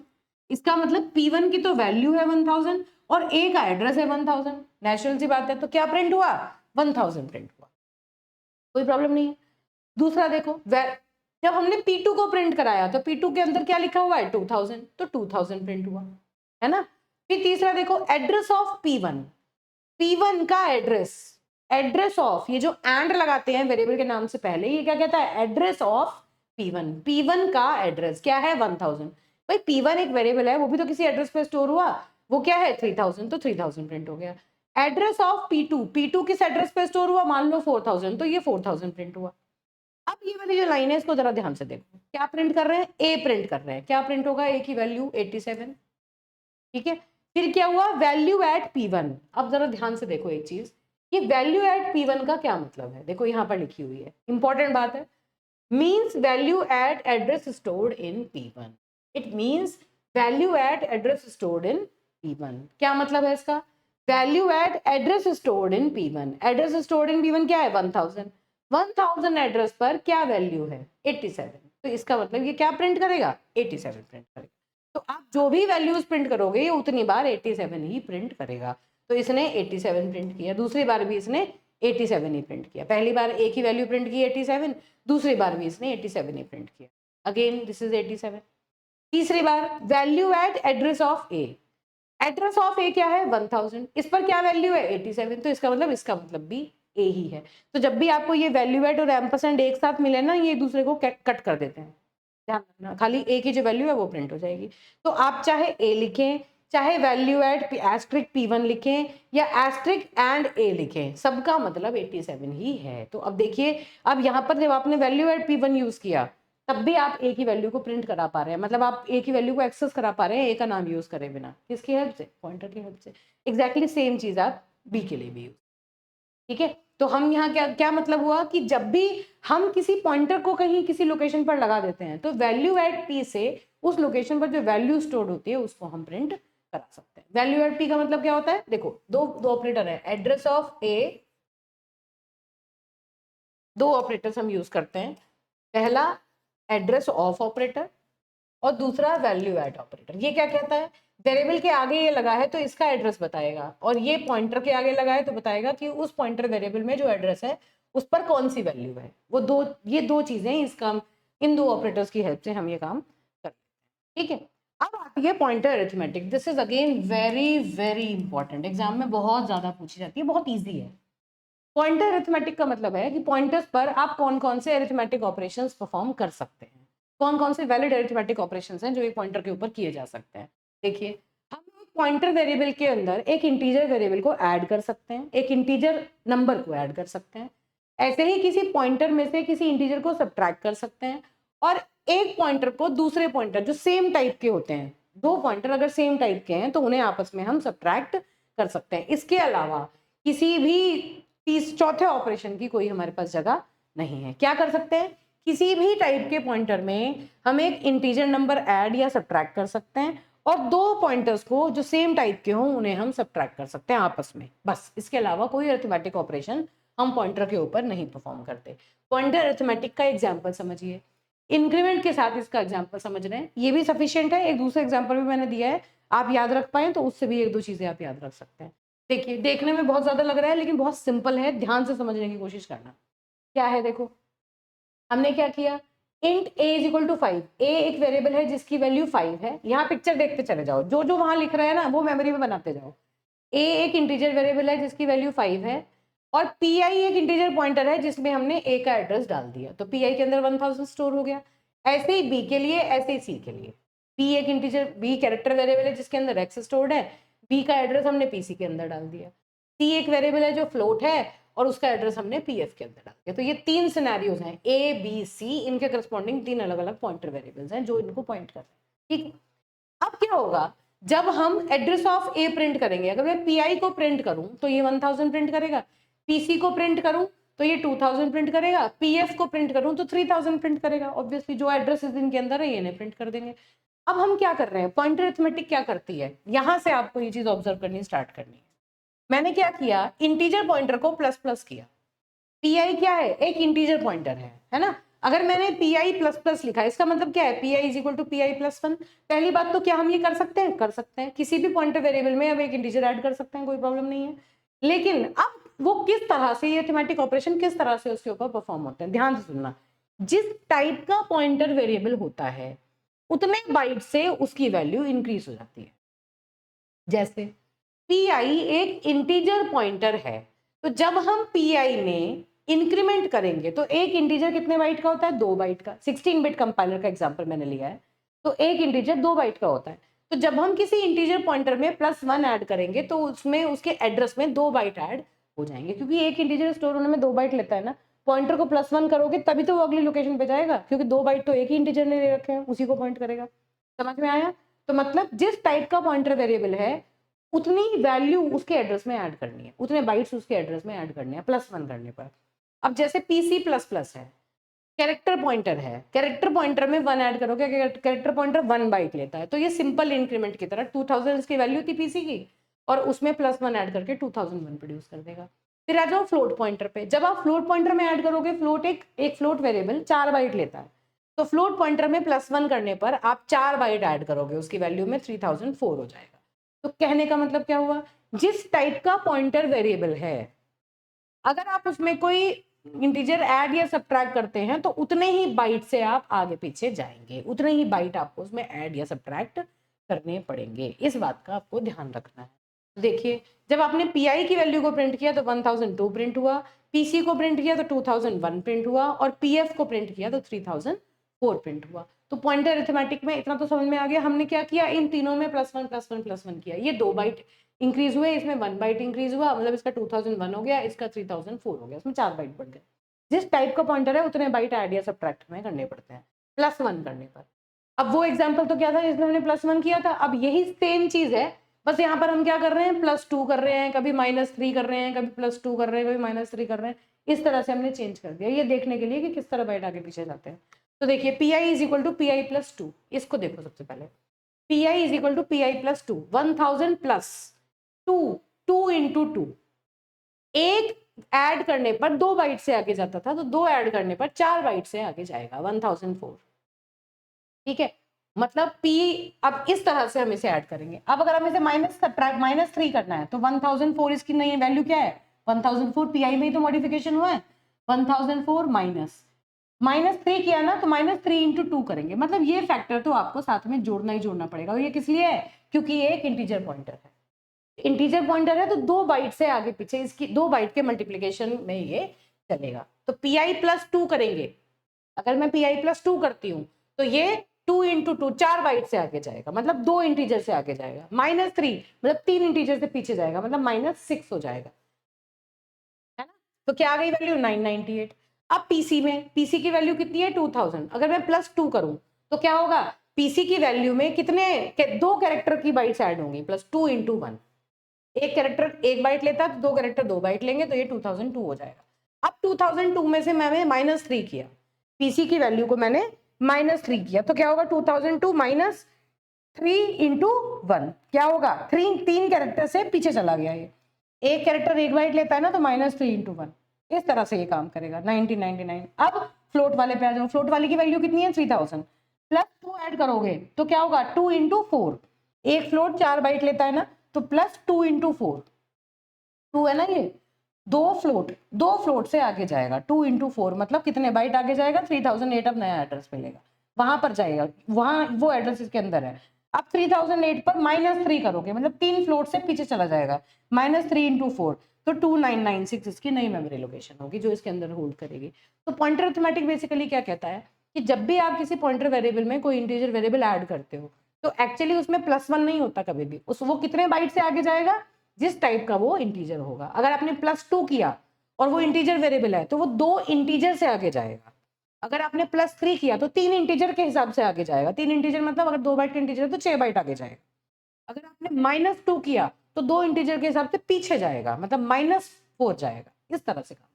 ठीक है, तो पॉइंटर अरिथमेटिक इंपॉर्टेंट है, एग्जाम में पूछा जाता है और ये एग्जांपल्स के साथ आप इसको पूरा ढंग से एक्सप्लेन करके आ सकते हैं। इसके ऊपर बेस्ड क्वेश्चंस भी पूछ लिए जाते हैं, आउटपुट क्वेश्चन भी आ जाते हैं।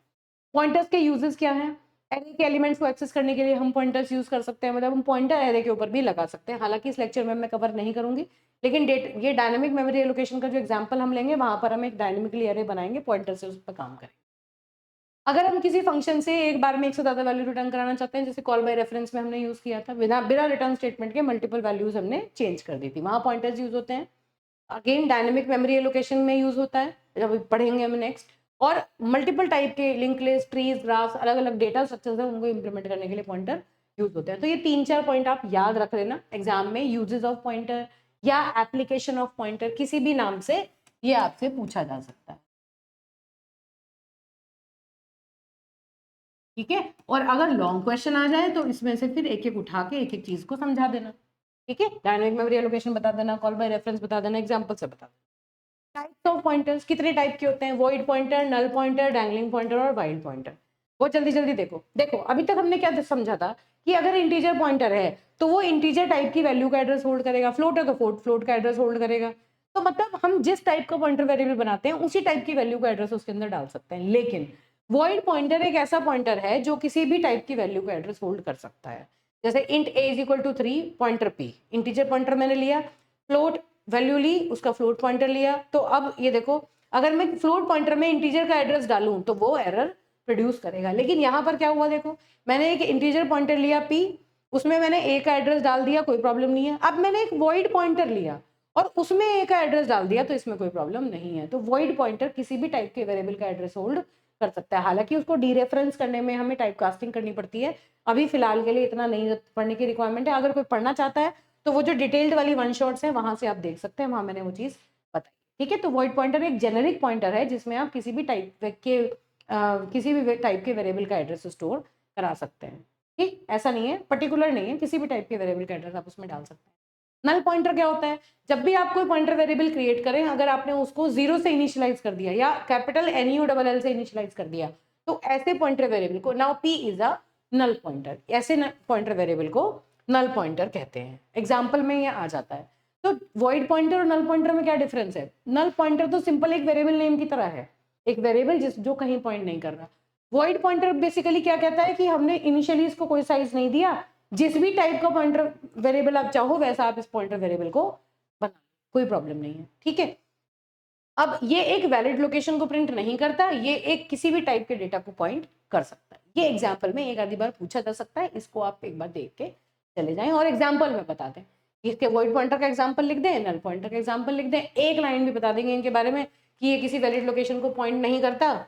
बस ये भी बता दोगे ना, ये किसी वैलिड लोकेशन को पॉइंट नहीं करता, ये किसी भी टाइप के डेटा को पॉइंट कर सकता है, और एग्जाम्पल बता दोगे तो भी आपको 2 नंबर का क्वेश्चन पूछा जाएगा, आपको यहाँ पर नंबर मिल जाएंगे। ठीक है, फिर तीसरे टाइप का होता है डैंगलिंग पॉइंटर। कहाँ यूज होता है, जब हम डायनेमिक मेमोरी एलोकेशन पढ़ेंगे ना, वहां पर डैंगलिंग पॉइंटर यूज होगा। बस मैं हल्का सा आइडिया आपको दे रही हूँ। डायनेमिकली अगर हम मेमोरी एलोकेट करते हैं तो इसको अभी छोड़ के चलते हैं, जब डायनेमिक मेमोरी एलोकेशन डिस्कस करेंगे ना, वहां पर ये डैंगलिंग पॉइंटर मैं आपको बताऊंगी, तब आप इस स्लाइड को दोबारा से एक बार देखेंगे, आपको याद आ जाएगा। वाइल्ड पॉइंटर क्या मतलब है कि आपने एक पॉइंटर वेरिएबल को डिक्लेयर करके छोड़ दिया, उसमें कोई भी एड्रेस इनिशियलाइज नहीं किया, इसको किसी दूसरे वेरिएबल के एड्रेस से इनिशियलाइज नहीं किया, इसको नल भी नहीं बनाया, तो ऐसे पॉइंटर को वाइल्ड पॉइंटर कहा जाता है। सिंपल, आप एक पॉइंटर वेरिएबल क्रिएट करो और उसे इनिशियलाइज मत करो, तो that pointer variable is wild pointer. ठीक है, तो ये बेसिकली क्या है कि ये अब ये नहीं पता कि ये इसके अंदर क्या स्टोर हो गया, मतलब ये कौन सी मेमोरी लोकेशन पे जाके लग गया, पता तो नहीं है ना, क्योंकि वेरिएबल है, बाय डिफॉल्ट कुछ ना कुछ वैल्यू तो उसके अंदर स्टोर हो गई होगी ना, तो इसीलिए हम इसको नल से इनिशियलाइज करके छोड़ते हैं, ये बताने के लिए कि ये कहीं भी पॉइंट अभी नहीं कर रहा है। तो वाइल्ड पॉइंटर कौन सा है? ऐसा पॉइंटर जो क्रिएट तो हो गया लेकिन वो कहाँ पॉइंट कर रहा है उसके बारे में हमें नहीं पता। ठीक है, हमने उसको इनिशियलाइज अभी तक नहीं किया। डिसएडवांटेज कहाँ से आते हैं? यहीं से आते हैं। सबसे पहला अनइनिशियलाइज्ड एरर, अगर आपने पॉइंटर को इनिशियलाइज नहीं किया तो वो वाइल्ड पॉइंटर बन जाता है जिसका मिसयूज किया जा सकता है। मेमोरी लीक, मेमोरी लीक का मतलब क्या है कि जब आपने डायनेमिकली मेमोरी एलोकेट की है लेकिन आपने मेमोरी को रिलीज नहीं किया। मेमोरी लीक और डैंगलिंग पॉइंटर, ये दोनों की दोनों जो चीजें हैं ना बेटा, ये डायनेमिक मेमोरी के एलोकेशन से रिलेटेड है। ये सारी चीजें मैं एक बार दोबारा से आपको स्लाइड दिखाऊंगी, डायनेमिक मेमोरी एलोकेशन पढ़ेंगे तो ये सारी चीजें बहुत अच्छे से समझ में आएंगी। अगेन जब आप रिवाइज करेंगे तो आपको ये दिख जाएगा। चलिए, फिर आता है आपका लिंक लिस्ट। लिंक लिस्ट क्या है? एक डायनेमिक डेटा स्ट्रक्चर है जहां पर हर एक एलिमेंट को हम नोड कहते हैं। एक पर्टिकुलर एलिमेंट जो लिंक लिस्ट का होता है उसे हम नोड कहते हैं। It is made up of 2 items data और एक पॉइंटर जो कि नेक्स्ट नोड को पॉइंट कर रहा है। जरा ध्यान से समझो, जब हम एरे बनाते हैं, ये छोड़ दो अभी, पहले इतना समझो, जब हम एरे बनाते हैं, एरे को मान लो मैंने इंट ए, एक एरे बनाया ए नाम का और उसमें 5 एलिमेंट्स मैंने यहाँ पर डाल दिए। ठीक है, अब यहाँ 5 एलिमेंट का मतलब क्या है कि मैंने मान लो यहाँ पर मैंने इंट, सपोज यहाँ मैंने 100 लिया था, या इस तरह से कह लो कि ये जो एरे है ये काफी बड़ा है, 100 एलिमेंट्स का मान लो मैंने एरे लिया और मैंने सिर्फ 5 एलिमेंट उसके अंदर डाले, तो बाकी के जो बचे हुए एलिमेंट्स हैं वो सारे के सारे वेस्ट हो गए, बाकी की स्पेस जो है वो तो वेस्ट हो गई।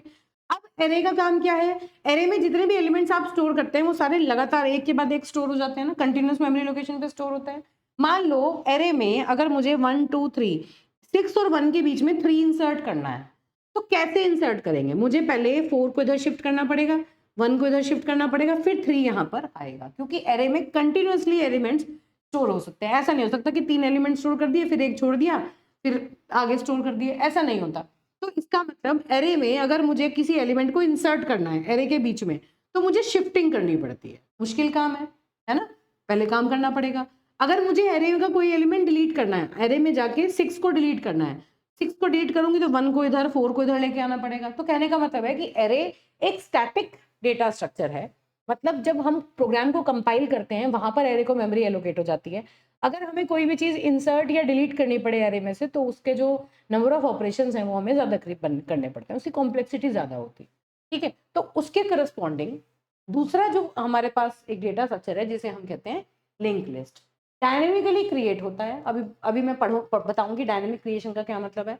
डायनेमिकली क्रिएट होता है मतलब एग्जीक्यूशन के टाइम पर आप लिंक लिस्ट बना लेते हो, कंपाइलर के टाइम पर आपको कोई मेमोरी एलोकेट नहीं होती। यहाँ पर क्या है कि अलग अलग नोड हम क्रिएट करते हैं। जैसे मान लो मुझे 4 वेरिएबल्स की वैल्यूज, 4 वैल्यूज स्टोर करनी है, 10 20 30 40, तो ये चारों वैल्यू ना मेमोरी में अलग अलग लोकेशन पर मिलेंगी, एक साथ एक लोकेशन पर नहीं होंगी। अब एक जो नोड है, नोड की फॉर्म में होंगी, एक जो नोड है उसके 2 पार्ट होंगे, डेटा पार्ट जो वैल्यू स्टोर करेगा और दूसरा होगा पॉइंटर जो कि दूसरे नोड का एड्रेस होल्ड कर रहा होगा, जैसे ट्रेन के डिब्बे होते हैं ना, है ना, एक जो होगा वो दूसरे वाले से जुड़ा होता है, तो आप एक के बाद दूसरे को, दूसरे के बाद तीसरे को प्रोसेस कर सकते हो। तो ये कॉन्टिन्यूस मेमोरी लोकेशन पे नहीं है, एक इधर है मेमोरी में, एक इधर है, एक इधर है, एक इधर है, लेकिन ये पॉइंटर्स की हेल्प से कनेक्टेड है। ठीक है, तो मतलब सबसे पहले क्या है, एक हेड पॉइंटर। हेड पॉइंटर पहले वाले नोड का एड्रेस होल्ड करता है, हेड पॉइंटर आपको लिंक लिस्ट की पहले नोड तक ले जाएगा। अब पहले वाले नोड का एड्रेस होल्ड, पहले वाले नोड के लास्ट पार्ट में आपको सेकंड नोड का एड्रेस मिलेगा, यहाँ पे इसका एड्रेस मिलेगा, यहाँ पे थर्ड नोड का एड्रेस मिलेगा, यहाँ फोर्थ नोड का एड्रेस मिलेगा, और अगर ये लास्ट नोड है तो इसके एड्रेस वाले पार्ट में नल स्टोर कर देते हैं, मतलब इसके बाद कोई भी नोड नहीं है। इस टाइप की लिंक लिस्ट को कहते हैं singly link list. Single side पे एक एक एक एक, बस यहाँ पर एक डेटा पार्ट और एक एड्रेस पार्ट, इस तरह हर एक नोड के बस 2 पार्ट होते हैं। तो ये कैसा डेटा स्ट्रक्चर है? ये डायनेमिकली क्रिएट होता है। एग्जीक्यूशन टाइम पर हम अलग अलग नोड्स को as and when required create कर सकते हैं। और ये जरूरी नहीं है कि मेमोरी में सेम मेमोरी लोकेशन पर ही सारे हों, अलग अलग मेमोरी लोकेशन पर ये बनाए जाते हैं। ठीक है बेटा, तो चलिए, तो लिंक लिस्ट के बारे में आइडिया हो गया होगा क्लियर कि एक डायनेमिक डेटा स्ट्रक्चर होता है जो डायनेमिकली हम इसको क्रिएट करते हैं, और जितने भी एलिमेंट्स होते हैं, जितनी भी वैल्यूज होती हैं, वो डिफरेंट डिफरेंट मेमोरी लोकेशन पर स्टोर हो सकती हैं। और एक वैल्यू को स्टोर करने के लिए हम नोड बनाते हैं। नोड के अंदर एक डेटा पार्ट और एक पॉइंटर वाला पार्ट होता है। हर एक नोड दूसरे नोड से पॉइंटर्स के थ्रू आपस में कनेक्टेड रहते हैं, अलग अलग मेमोरी एड्रेसेस पर ये लोकेट हो जाते हैं। तो इसमें बेसिकली क्या है, इसमें इंसर्शन डिलीशन जो है ना वो ईजी हो जाता है। कैसे? मान लीजिए आपको 10 और 20 के बीच में कोई तीसरा नोड इंसर्ट करना है, तो आपने सीधा सीधा क्या करना है, बस एक ये है, इसमें जो भी वैल्यू आपको डालनी है, मान लो आपको इसमें 50 डालना है, तो 50 आपने यहाँ पर लिख दिया, और उसके बाद इस पॉइंटर को यहाँ पे लगा दो और इस पॉइंटर को यहाँ पे लगा दो। तो आपको पॉइंटर मैनिपुलेशन करनी होती है। किसी भी नोड का इंसर्शन डिलीशन जो होता है वो कंपैरेटिवली यहाँ पर ईजी हो जाता है। ठीक है, तो इसलिए एरे के कंपैरिजन में जो लिंक लिस्ट होती है वो उसका ऑपरेशनल जो इंसर्शन डिलीशन की जो कॉम्प्लेक्सिटी होती है वो कम होती है। कितने टाइप की लिंक लिस्ट होती है? सिंगली लिंक लिस्ट जिसके बारे में बात की, एक हेड है जो कि फर्स्ट नोड का एड्रेस होल्ड करके रखा हुआ है, और हर एक नोड अपने से नेक्स्ट वाले नोड का एड्रेस होल्ड करके रखता है। लास्ट वाला नोड जो होता है उसके पॉइंटर पार्ट में हम नल स्टोर करा देते हैं, जिससे कि ये डिनोट होता है कि ये किसी का एड्रेस होल्ड इसने नहीं कर रखा। ठीक है, फिर आपकी होती है सर्कुलर लिंक लिस्ट। ये क्या काम करती है? देखो इसमें किस तरह से पॉइंटर कंस्ट्रक्शन कैसे है। एक नोड अभी भी वैसा ही है, हर एक नोड के दो पार्ट है, डेटा पार्ट, पॉइंटर पार्ट, लेकिन जो लास्ट वाला नोड है वो फर्स्ट वाले नोड का एड्रेस होल्ड करके रखता है। देखो हेड जो है वो फर्स्ट नोड का एड्रेस होल्ड कर रहा है, इसने सेकंड का, इसने थर्ड का, और लास्ट नोड ने भी फर्स्ट नोड का एड्रेस होल्ड कर रखा है। ऐसी लिंक लिस्ट को सर्कुलर लिंक लिस्ट कहते हैं। फिर आती है W link list. W link list में क्या है, हर एक नोड जो है उसके तीन पार्ट हैं, एक तो डेटा पार्ट और एक पार्ट जो कि पहले नोड का उससे प्रीवियस वाले नोड का एड्रेस होल्ड करे, और दूसरा वाला पार्ट दो पॉइंटर है बेसिकली। एक पॉइंटर इस नोड से पहले वाले नोड का एड्रेस होल्ड करता है, और एक पॉइंटर इस नोड से अगले वाले नोड का एड्रेस होल्ड करता है।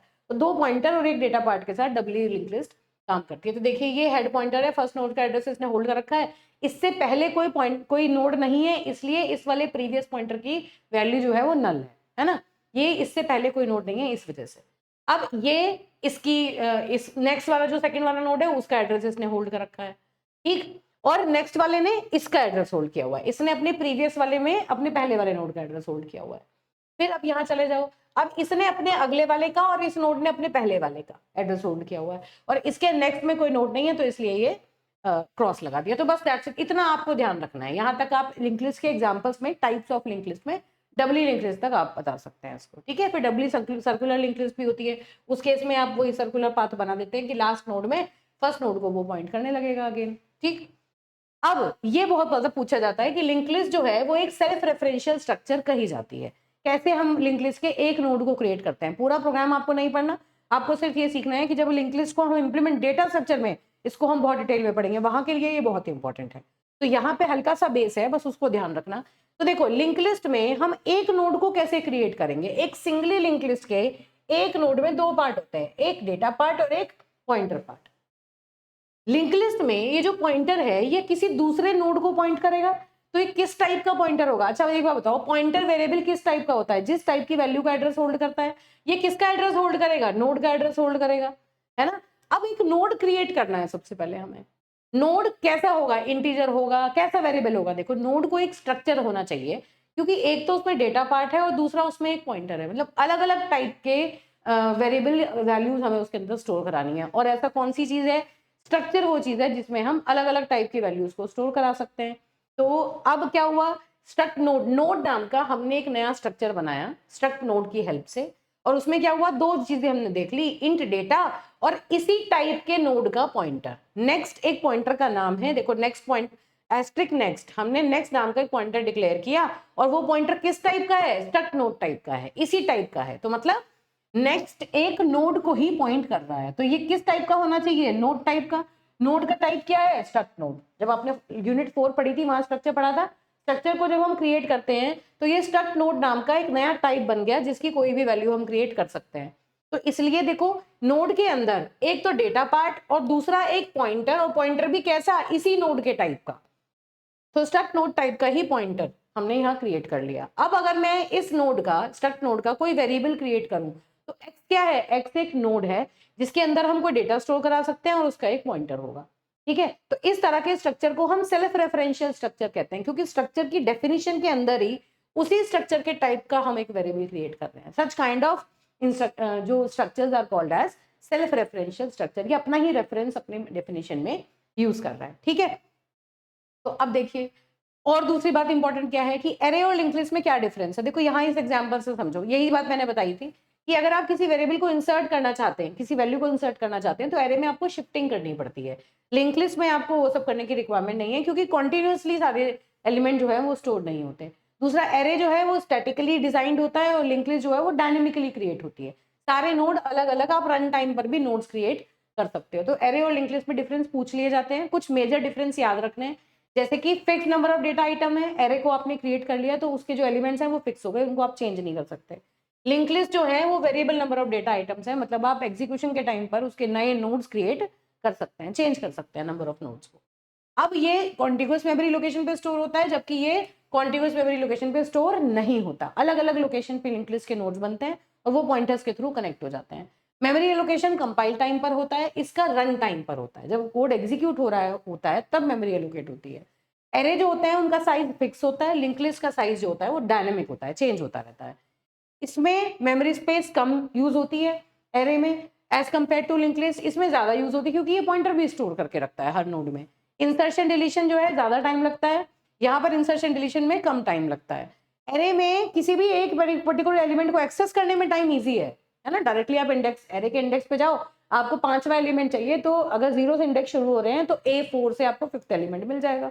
लेकिन लिंक लिस्ट में आपको क्या करना पड़ेगा, पूरी की पूरी लिंक लिस्ट, मान लो आपको इस एलिमेंट तक जाना है तो आपको पहले यहाँ, क्योंकि आपके पास लिंक लिस्ट का और छोर तो है ही नहीं, आपको पहले लिंक लिस्ट के हेड पे जाना है, फिर यहाँ से यहाँ, यहाँ से यहाँ, तभी आप यहाँ जा सकते हैं। तो आपको लीनियरली एक एक पूरी लिंक लिस्ट को ट्रैवर्स करना पड़ेगा, मतलब यहाँ से यहाँ तक पहुंचना पड़ेगा, तभी आप उसे एक्सेस कर पाएंगे। तो किसी पर्टिकुलर एलिमेंट को एक्सेस करना एरे में आसान है, लिंक लिस्ट में उसके लिए ज्यादा कॉम्प्लेक्सिटी लगती है। लेकिन इंसर्शन डिलीशन जो है वो एरे के कंपेरिजन में लिंक लिस्ट में कंफर्टेबल है। ठीक है, इस तरह से आप इनको ध्यान रखेंगे। अब एक इंपॉर्टेंट टॉपिक आता है डायनेमिक मेमोरी एलोकेशन। क्या होता है, देखो इसकी कॉन्ट्रेरी पहले समझो। जो भी अभी तक हम करते आए हैं वो स्टैटिक मेमोरी एलोकेशन है। मतलब जैसे हम लिखते हैं इंट a इक्वल टू 3, तो क्या हुआ, कंपाइलर क्या करता है, इस वेरिएबल को एक मेमोरी एलोकेट कर देता है, उसके अंदर इसने 3 स्टोर कर दिया। जैसे मान लो मैंने कोई एरे डिक्लेयर किया, तो ये क्या करता है, 5 इंटीजर के लिए मेमोरी इसने पहले ही एलोकेट करके रख दी। अगर 2 बाइट एक इंटीजर लेता है तो 10 बाइट इसने एलोकेट करके छोड़ दिए। अब मान लीजिए यहाँ पर मैंने इंट a 100 लिखा है, तो इसका मतलब ये 100 इंटीजर्स के लिए वैल्यू एलोकेट करके छोड़ देगा पूरी मेमोरी, मतलब 200 बाइट इसने एलोकेट करके छोड़ दिए। अब मैंने जो एरे बनाया, मैंने जो यूजर से पूछा आपको कितने बाइट, कितने वेरिएबल डालने हैं एरे के अंदर, उसने कहा मुझे सिर्फ 10 डालने हैं, तो उसने तो सिर्फ कितने 20 बाइट्स यूज किए। भाई एरे आपने शुरू में बता दिया, आपने कंपाइलर को बता दिया कि मैक्सिमम 100 बाइट्स की मेमोरी मुझे दे दो, तो उसने 200 बाइट एलोकेट कर दिया, लेकिन आपने यूज करे सिर्फ 20 बाइट, तो बाकी बचे हुए जो 180 बाइट है वो तो आपने वेस्ट कर दिए ना, अननेसेसरी आपने एलोकेट करा लिए। वो हो सकता है किसी और चीज में काम आ जाती मेमोरी, लेकिन वहां पर ये क्या है, मेमोरी वेस्टेज है। तो स्टैटिक मेमोरी एलोकेशन क्या कहता है कि आप कंपाइलेशन के टाइम पर पहले से ही मेमोरी एलोकेट करा रहे हैं, वो मेमोरी चेंज नहीं हो सकती। अगर आप उससे कम मेमोरी यूज करते हैं तो वो वेस्ट हो जाएगी। अब एक बात बताओ, अगर n की वैल्यू मतलब नंबर ऑफ एलिमेंट एरे में अगर मैं कहूँ 110 है, कोई दे दे, तो क्या 110 इंटीजर को आप स्टोर करा सकते हैं उस एरे में? नहीं करा सकते, क्योंकि आपने कंपाइलर से 100 इंटीजर के लिए मेमोरी मांगी है। तो स्टैटिक मेमोरी एलोकेशन का मतलब है कि जो एक बार मेमोरी एलोकेट हो गई उसको आप कम या ज्यादा नहीं कर सकते। ठीक है, इसके लिए हम क्या करते हैं, डायनेमिकली मेमोरी को क्रिएट कर सकते हैं। मतलब जब कोड एग्जीक्यूट हो रहा होता है, प्रोग्राम एग्जीक्यूट हो रहा होता है, उस टाइम पर जब यूजर ने कोई वैल्यू दी कि मुझे 5 इंटीजर कोई वैल्यू के लिए मेमोरी चाहिए, मुझे 10 इंटीजर के लिए वैल्यू चाहिए, तो आप यूजर से पूछ के यूजर की रिक्वायरमेंट के हिसाब से उतनी ही मेमोरी उसे एलोकेट कराएंगे जितनी वो डिमांड करता है। उसको कहते हैं डायनेमिक मेमोरी एलोकेशन। मतलब allocating the memory at execution time is called as dynamic memory allocation. किसके थ्रू, डायनेमिक मेमोरी एलोकेशन को सपोर्ट करने के लिए ये 4 फंक्शंस होते हैं जो आपको याद रखने हैं, बहुत इंपॉर्टेंट होते हैं। मैलॉक, कैलॉक, फ्री और रीअलॉक, इन 4 फंक्शंस की हेल्प से हम डायनेमिक मेमोरी एलोकेशन को मैनेज करते हैं, जिनमें ऊपर के 2 फंक्शन जो है वो मेमोरी को एलोकेट करने के काम करते हैं, फ्री जो है वो मेमोरी को डी एलोकेट करता है। एक बात ध्यान रखना, जब भी हम मेमोरी को स्टैटिकली क्रिएट करते हैं, ये जो मेमोरी क्रिएट होती है डिक्लेयर करने पर, ये मेमोरी जब भी स्कोप के बाहर जाते हैं तो ये मेमोरी अपने आप डी एलोकेट हो जाती है, हमें इसको फ्री करने की अलग से जरूरत नहीं पड़ती। लेकिन अगर डायनेमिकली हम मेमोरी क्रिएट करते हैं तो उस मेमोरी को हमें फ्री करना पड़ता है, वरना वो फ्री अपने आप से नहीं होती। ठीक है, तो अभी एक एक करके एग्जाम्पल समझेंगे तो अपने आप समझ में आ जाएगा। अब देखिए ये सारी चीजें हम पहले से लिख के बैठे हैं। An array is a collection of fix number of values of single type, that is we need to declare the size of array before using it. हमें साइज ऑफ एरे बताना पड़ता है ना। साइज ऑफ एरे जो आपने declare किया, कई बार वो इनसफिशियंट होता है, कम होता है, या फिर वो ज्यादा हो जाता है, तो उस केस में जो मेमोरी है तो वेस्ट होगी या फिर रिक्वायर्ड मेमोरी आपको मिलेगी नहीं। तो इसलिए हम क्या करते हैं, we can allocate memory manually during run time. This is known as dynamic memory allocation, है ना। ये क्या हुआ, to solve this issue you can allocate memory manually during the run time. Manually मतलब आप इंस्ट्रक्शन लिखो, उसके थ्रू जितनी मेमोरी आपको रिक्वायर्ड है उतनी मेमोरी आप एलोकेट करा सकते हैं। 4 लाइब्रेरी फंक्शन है जिसके बारे में हम बात कर रहे थे। लाइब्रेरी फंक्शन कौन से होते हैं, जो इनबिल्ट फंक्शन होते हैं, जो पहले से एग्जिस्ट करते हैं। 2 हेडर फाइल्स हैं, std.lib.h या फिर alloc.h। इन दोनों में ये चारों फंक्शंस एग्जिस्ट करते हैं। ये इन दोनों में से कोई सी एक हेडर फाइल आप अपने कोड में इंक्लूड कर लेंगे तो इन फंक्शंस को आप डायरेक्टली यूज कर सकते हैं। ठीक है, तो ये जो मैंने एग्जांपल दिया था ये वही बात हुई कि 100 एलिमेंट्स का एक एरे ये क्रिएट कर देगा, 100 इंटीजर्स का, है ना। और ये स्टैटिक मेमोरी एलोकेशन है, मतलब आप इस एरे के साइज को मॉडिफाई नहीं कर सकते। अब डायनेमिक मेमोरी एलोकेशन के लिए जो इंडिविजुअल फंक्शंस हैं उनके बारे में बात करते हैं, बहुत इंपॉर्टेंट है। सबसे पहले बात करते हैं मैलॉक फंक्शन की। काम कैसे करता है मैलॉक, सबसे पहले इधर देखो, ये देखो, यहाँ एग्जाम्पल देखो। मैंने क्या किया, बस इतना देखो, पहले आपको सिर्फ इतना ऑब्जर्व करना है, इतना जो है लिखा होगा, ये क्या कह रहा है, मैलॉक। मैलॉक के अंदर 10 multiplied by size of int. मान लो मुझे 10 इंटीजर को वैल्यू को मेमोरी असाइन करानी है, 10 इंटीजर के लिए मुझे मेमोरी चाहिए। तो एग्जीक्यूशन के टाइम पर मैलॉक क्या करेगा, 10 इंटीजर आपने पास कर दिए, मल्टीप्लाइड बाय साइज ऑफ एक इंट। ये क्या बता देगा, टोटल इतने बाइट्स की मुझे जरूरत है। एक इंटीजर का साइज अगर मैं 2 बाइट मानूं तो ये टोटल 20 बाइट्स की डिमांड कर रहा है। तो ये क्या होगा, ये ऑपरेटिंग सिस्टम को कहेगा कि आप मेमोरी में से, बेसिकली क्या होता है, जो आपकी रैम होती है ना, उसके अंदर एक डायनेमिक मेमोरी एलोकेशन के लिए एरिया अलग से बना हुआ होता है, जिसे हीप कहते हैं। उसमें जितनी भी डायनेमिकली मेमोरी क्रिएट होती है ना, उसी एरिया के अंदर जाके क्रिएट होती है। इतना ध्यान रखना है, बस बहुत ज्यादा डिटेल नहीं पढ़नी इसकी, बस ये याद रखना है कि मेमोरी के अंदर एक एरिया होता है जिसे हीप एरिया कहते हैं। उसके अंदर डायनेमिकली जो मेमोरी हम क्रिएट करते हैं, एग्जीक्यूशन के टाइम पर मेमोरी जो मिलती है वो उस एरिया में मिलती है। तो ये क्या करेगा, 10 multiplied by size of integer, इतनी 20 बाइट या 4 बाइट अगर मैं इंटीजर मान के चलती हूँ, 2 या 4 कुछ को भी ले सकते हो। अगर मान लो 4 बाइट का इंटीजर मान के चलूं, तो यहाँ 40 बाइट्स की मेमोरी को ये एक साथ लगातार पूरी 40 बाइट्स की मेमोरी को ये ढूंढेगा कहाँ मुझे फ्री मिलेगी। अगर 2 चांसेस हैं, वो मेमोरी एलोकेट हो भी सकती है और नहीं भी हो सकती। हो सकता है एग्जीक्यूशन टाइम पर 40 बाइट्स कंटिन्यूअसली कहीं एलोकेटेड ना मिले, कहीं फ्री ना मिले, तो उस केस में ये जो मैलॉक फंक्शन है ये नल रिटर्न करता है। नल रिटर्न मतलब कि सक्सेसफुली आपको कोई मेमोरी नहीं मिली, ठीक है। और अगर यहाँ पे कोई सक्सेसफुल ब्लॉक इसको मिल गया, तो इस ब्लॉक का जो बेस एड्रेस होगा, मतलब बिल्कुल स्टार्टिंग का एड्रेस, ये वो रिटर्न करेगा। इतनी बातें आपको याद रखनी है। इसने क्या किया, 10 इंटीजर के लिए मेमोरी ढूंढी, अगर वो सक्सेसफुली नहीं मिली तो ये नल रिटर्न करेगा ये फंक्शन, नहीं तो ये जो भी ब्लॉक इससे मिला उसका बेस एड्रेस रिटर्न करेगा। अब बाय डिफॉल्ट ये जो मैलॉक फंक्शन है, इसकी हेल्प से आप कैरेक्टर्स को भी मेमोरी एलोकेट करा सकते हैं, इंटीजर को भी करा सकते हैं, फ्लोट को भी करा सकते हैं, किसी भी टाइप की मेमोरी एलोकेट करा सकते हैं। तो बाय डिफॉल्ट इसका जो रिटर्न टाइप होता है फंक्शन का, वो वॉइड पॉइंटर होता है।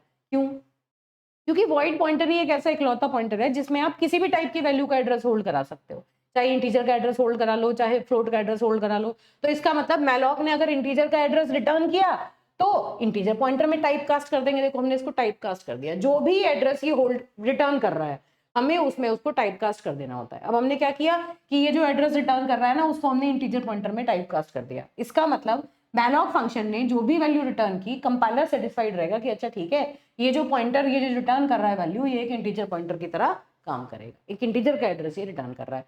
अगर हम यहाँ पर कैरेक्टर को वैल्यू असाइन कराते तो यहाँ हम कैरेक्टर पॉइंटर लिखते, टाइप कास्ट कर देते, क्योंकि ये by default void pointer return करता है, उसको टाइप कास्ट करना पड़ता है किसी भी टाइप के पॉइंटर में, जिस टाइप की आप वैल्यू असाइन करवाना चाहते हो, जिस टाइप की वेरिएबल की आपको मेमोरी की रिक्वायरमेंट है। ठीक है, तो ये बेसिकली क्या करता है, बहुत ध्यान से समझना। Return type of malloc function और कैलॉक, मैलॉक कैलॉक दोनों का रिटर्न टाइप जो होता है वो वॉइड पॉइंटर होता है। तो जब भी आपको जिस भी टाइप के वेरिएबल की आपको मेमोरी की रिक्वायरमेंट है उसके लिए, तो उस टाइप में आप उसको टाइप कास्ट कर देते हैं। अनसक्सेसफुल एलोकेशन होता है तो दोनों नल रिटर्न करते हैं। ठीक है, तो अब क्या होगा, देख दूसरी इंपॉर्टेंट बात कि मैलॉक के अंदर जब आप आर्ग्यूमेंट पास करते हैं तो एक आर्ग्यूमेंट, सिंगल आर्ग्यूमेंट होता है, क्योंकि बीच में मल्टीप्लिकेशन लगा हुआ है। ये सारी कैलकुलेशन पहले खुद कर लेगा, 10 मल्टीप्लाइड बाय 4, 40 बाइट्स की मेमोरी एलोकेट कराएगा एक साथ, एक ब्लॉक ऑफ मेमोरी पूरा 40 बाइट का एलोकेट करा देगा, एक सिंगल आर्ग्यूमेंट ये एक्सेप्ट करेगा। अब यहाँ देखो ये इसका सिंटेक्स है, क्या है देखो, कास्ट टाइप, बाइट साइज, कितने बाइट आपको चाहिए वो इसने दे दिए। तो यहाँ पे मैंने एग्जांपल से लिखा हुआ है, ये क्या है, टाइप कास्टिंग, इंटीजर पॉइंटर में टाइप कास्ट कर दिया। मैलोक क्या है, लाइब्रेरी फंक्शन का नाम है। नंबर ऑफ इंटीजर कितने और साइज ऑफ इंटीजर मतलब memory required to store 1 integer.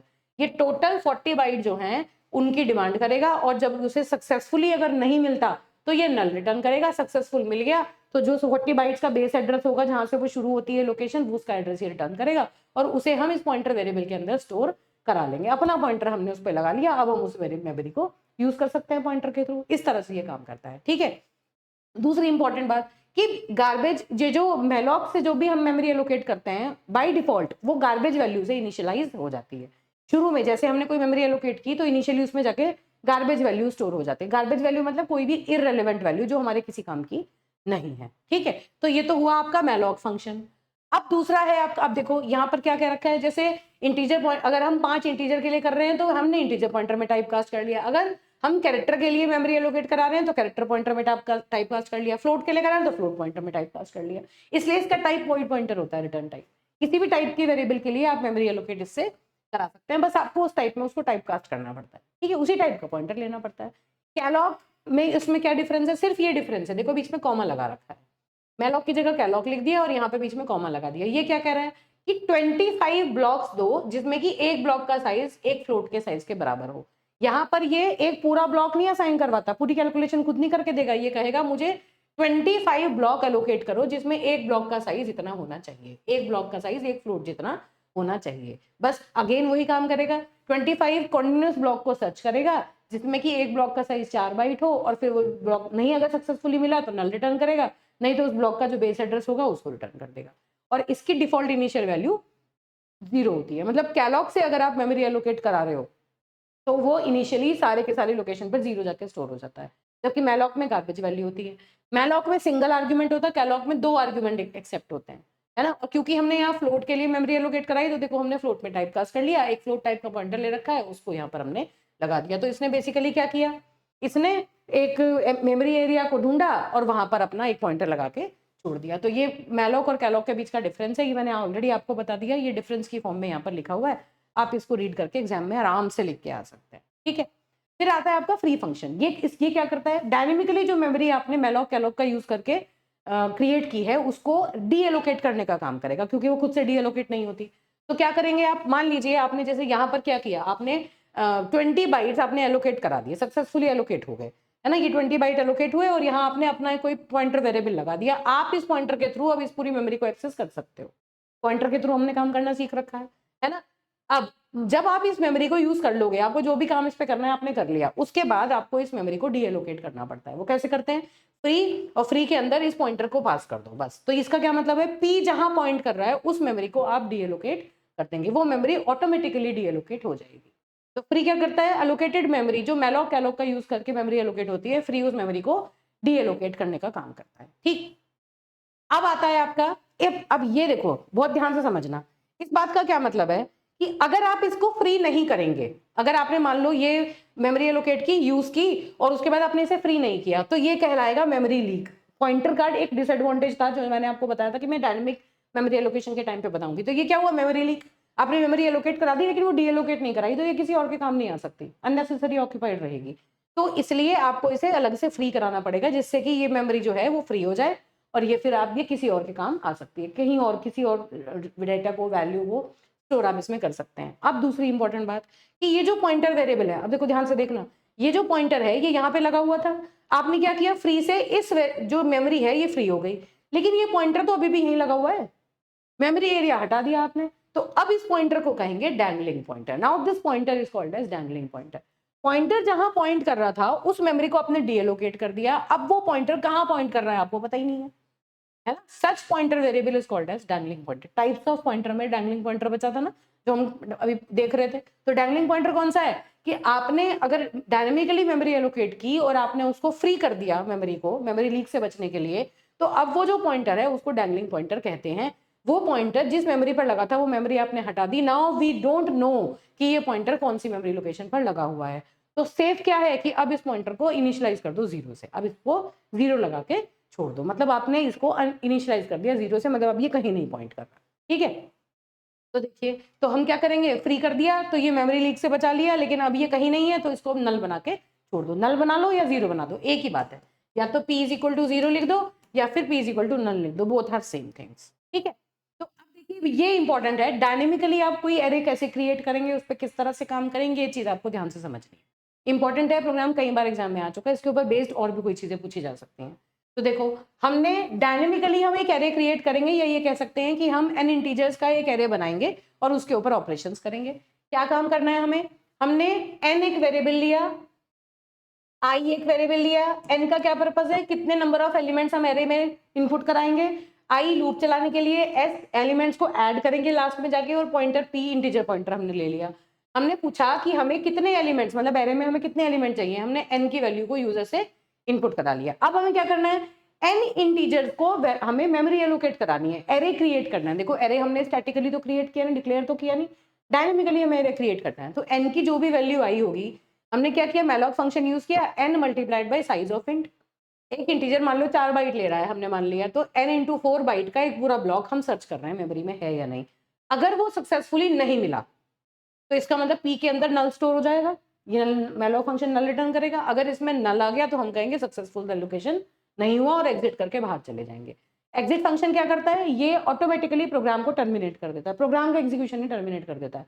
क्यों, क्योंकि जिस एरे पे आप काम करना चाह रहे थे, अगर आपने मेमोरी एलोकेट नहीं कर पाया आप उसको, तो नेचुरली फिर आगे का काम नहीं होगा, तो प्रोग्राम आपका टर्मिनेट हो जाएगा। नहीं तो उसके बाद अब क्या करेंगे, अब हमने मान के चला कि ये जो n है, मान लीजिए उसकी वैल्यू यूजर ने 5 दी, तो देखो 5 एलिमेंट का एक एरे यहाँ पर क्रिएट हो गया। मान लो उसकी 1000 मेमोरी लोकेशन पे बेस एड्रेस है उसका, तो ये 1000 रिटर्न किया होगा, अगर सक्सेसफुली क्रिएट हुआ तो ये 1000 एड्रेस रिटर्न हुआ होगा, और वो 1000 एड्रेस हमने p के अंदर स्टोर कर लिया। वो 1000 एड्रेस हमने p में स्टोर करके रख लिया, तो p जो है वो अब एरे में यहाँ पर पॉइंट कर रहा है, एरे के पहले एलिमेंट को उसने पॉइंट करना शुरू कर दिया। अब हमें क्या करना है, इस एरे के एलिमेंट को एक्सेस करना है। कैसे करेंगे, p जहां पर लगा हुआ है, अगर मैं वैल्यू एट p लगाऊं तो वैल्यू एट p से मुझे 8 मिल जाएगा। वैल्यू एट p मतलब वैल्यू एट 1000 है ना, p के अंदर क्या है 1000 है ना, तो वैल्यू एट p मतलब 8। और मुझे क्या करना है, इस एरे के सारे एलिमेंट्स को आपस में ऐड करना है, तो मुझे लूप लगाना पड़ेगा 0 से लेके लास्ट तक का। तो देखो मैंने लूप लगा दिया 0 से लेके n-1 तक का, और लूप के अंदर मैंने क्या किया, मुझे अब एरे के सारे एलिमेंट्स को एक एक करके इनपुट भी तो कराना है, एरे में अभी कुछ आई नहीं, मैलॉक का यूज किया तो गार्बेज वैल्यू से हमारा एरे भरा हुआ है। कैसे इनपुट कराएंगे, इसकी एड्रेस कैसे देंगे, p प्लस आई, आई की वैल्यू इनिशियली क्या है 0 0 1 2 3 4, ये एरे के इंडेक्स है, आई की वैल्यू 0 है, तो p प्लस आई मतलब 1000। तो 1000 क्या है, एड्रेस याद करो, जब हम स्कैनफ यूज करते थे तो स्कैनफ में मान लो मुझे कोई वेरिएबल है a, उसकी वैल्यू इनपुट करानी है, तो हम एड्रेस ऑफ a लिखते थे ना, कि a के एड्रेस पे जाके इनपुट करो। मान लो मैंने ये लिखा इंट a, तो इससे क्या हुआ, a क्रिएट हुआ और उसके अंदर एक मेमोरी है 1000, तो इसका मतलब है 1000 पर जो भी वैल्यू इनपुट हुई उसे 1000 पर डाल दो। मान लो 2 इनपुट हुआ तो 2 पे जाके स्टोर हो जाता है। तो ये क्या करेगा, p प्लस आई मतलब 1000 प्लस 0 पर जो भी वैल्यू आप इनपुट करोगे वो 1000 प्लस 0 मतलब यहाँ आ गई, मतलब आपने 8 इनपुट कराया पहली बार में, 8 आके स्टोर हो गया। ठीक है, उसको आपने s is equal to S plus value at p plus I कर दिया, मतलब s के अंदर आपने उस वैल्यू को ऐड कर दिया। वैल्यू एट p प्लस आई मतलब i की वैल्यू जब 0 है तो ये क्या है, वैल्यू एट p प्लस 0 मतलब वैल्यू एट p, सिंपल है ना। तो 8 को आपने s के अंदर ऐड कर दिया, सिंपल। अब अगली बार i की वैल्यू कितनी हो गई 1, तो क्या है p प्लस 1, p प्लस 1 का मतलब क्या हुआ, p एक कैसा पॉइंटर है, इंटीजर पॉइंटर, प्लस 1 करोगे तो कितने बाइट से आगे जाएगा, 4 बाइट से, 4 बाइट पे इंटीजर लिया है तो प्लस 1 करोगे तो 4 बाइट से आगे जाएगा। तो जैसे आपने p को प्लस 1 किया, p कहाँ आ गया, p यहाँ आ गया, है ना। तो अगली वैल्यू कौन सी इनपुट करेगा 3, और फिर जब आप s is equal to S plus value at p plus I करोगे तो ये क्या करेगा, 3 को s में ऐड कर देगा। तो बेसिकली यहाँ पर समझना क्या है कि जो p प्लस आई है ये क्या बता रहा है, एड्रेस ऑफ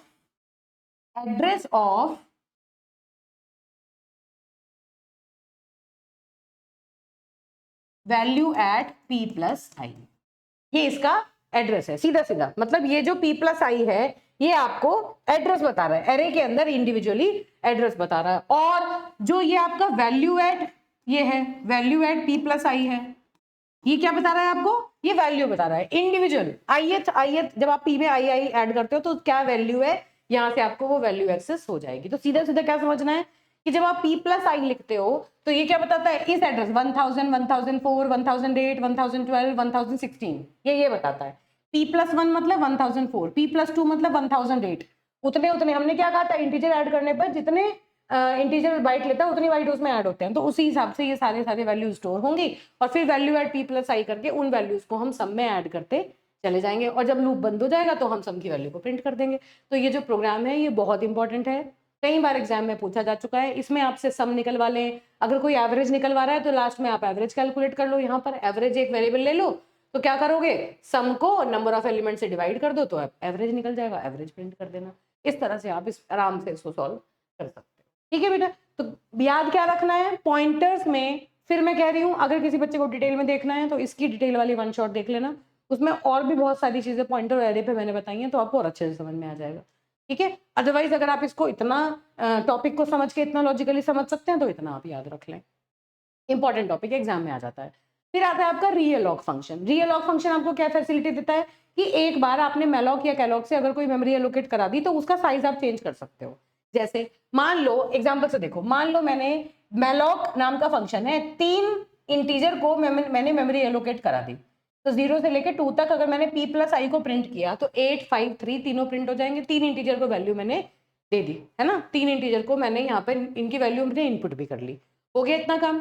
अब मुझे ये लगा कि नहीं मुझे तो 5 इंटीजर चाहिए थे लेकिन मैंने तो सिर्फ 3 इंटीजर की वैल्यू एलोकेट करी है, तो रीअलॉक फंक्शन मेरी इस चीज में हेल्प कर सकता है। रीअलॉक के अंदर अगर मैं वही पॉइंटर पास कर दूं p और कॉमा लगा के मैंने बता दिया कि अब मुझे जो ये जो टोटल साइज है इस टोटल साइज को मुझे चेंज करना है, पहले मैंने 3 इंटीजर के हिसाब से मेमोरी चाहिए थी, अब मुझे 5 इंटीजर के हिसाब से मेमोरी चाहिए, तो ये इसी मेमोरी को एक्सपैंड कर देता है। ध्यान रखना, इसी मेमोरी को एक्सपैंड करता है, कोई अलग से मेमोरी क्रिएट नहीं करता। तो ये क्या करेगा, 5 इंटीजर के लिए मतलब 2 एडिशनल इंटीजर्स के लिए मेमोरी मुझे प्रोवाइड कर देगा। रीअलॉक का काम क्या होता है कि ये देखो यहाँ से देखो, इसका मतलब क्या है कि जो पॉइंटर वेरिएबल जहां अभी पॉइंट कर रहा है अब आप उसका नया साइज यहाँ बता दो कि आपको नया क्या साइज चाहिए, ये जहां एलोकेटेड है उसी को एक्सटेंड कर देता है। तो रीअलॉक किस काम आता है कि if the dynamically allocated memory using malloc and calloc is insufficient तो आप उसके साइज को चेंज कर सकते हो यूजिंग रीअलॉक फंक्शन। इस एग्जांपल को ध्यान रखना, इस एग्जांपल से आपको ये सीधा सीधा समझ में आ जाएगा। ठीक है, अब देखिए डिफरेंस स्टैटिक और डायनामिक मेमोरी एलोकेशन में क्या है। स्टैटिक मेमोरी एलोकेशन में कंपाइलेशन के टाइम पर मेमोरी एलोकेट होती है, डायनामिक मेमोरी एलोकेशन में एग्जीक्यूशन के टाइम पर होती है ना। स्टैटिक मेमोरी एलोकेशन में 100% मेमोरी आपको मिलेगी, एग्जीक्यूशन में टाइम कम लगेगा, लेकिन डायनामिक मेमोरी एलोकेशन में एग्जीक्यूशन में टाइम आपको ज्यादा लगेगा क्योंकि एग्जीक्यूशन के टाइम पर ही आप मेमोरी एलोकेट कर रहे हो, पहले मेमोरी एलोकेट करोगे फिर एग्जीक्यूशन करोगे, है ना। तीसरी चीज, स्टैटिक मेमोरी एलोकेशन में गारंटी है कि मेमोरी मिलेगी ही मिलेगी। डायनामिक मेमोरी एलोकेशन में हो सकता है मेमोरी एलोकेट ना हो, नल रिटर्न करना पड़ता है। स्टैटिक मेमोरी एलोकेशन में हमने क्या देखा कि जो मेमोरी एलोकेट हुई वो ऑटोमेटिकली डी एलोकेट हो जाती है, हमें अलग से डी एलोकेट नहीं करना पड़ता। लेकिन डायनामिक मेमोरी एलोकेशन में हमें अलग से उसको डी एलोकेट करना पड़ता है फ्री फंक्शन की हेल्प से, है ना। स्टैटिक मेमोरी एलोकेशन में जो मेमोरी है उसका साइज फिक्स होता है, हम उसे मॉडिफाई नहीं कर सकते, जबकि डायनामिक मेमोरी एलोकेशन में साइज को हम चेंज कर सकते हैं एग्जीक्यूशन टाइम पर। तो ये सब चीजें यहाँ पर एक बार आपको देख लेनी है, मैंने पढ़ा दिया, ये आपको पढ़ते ही समझ में आएगा। अब आपका लास्ट टॉपिक है इसका फाइल हैंडलिंग।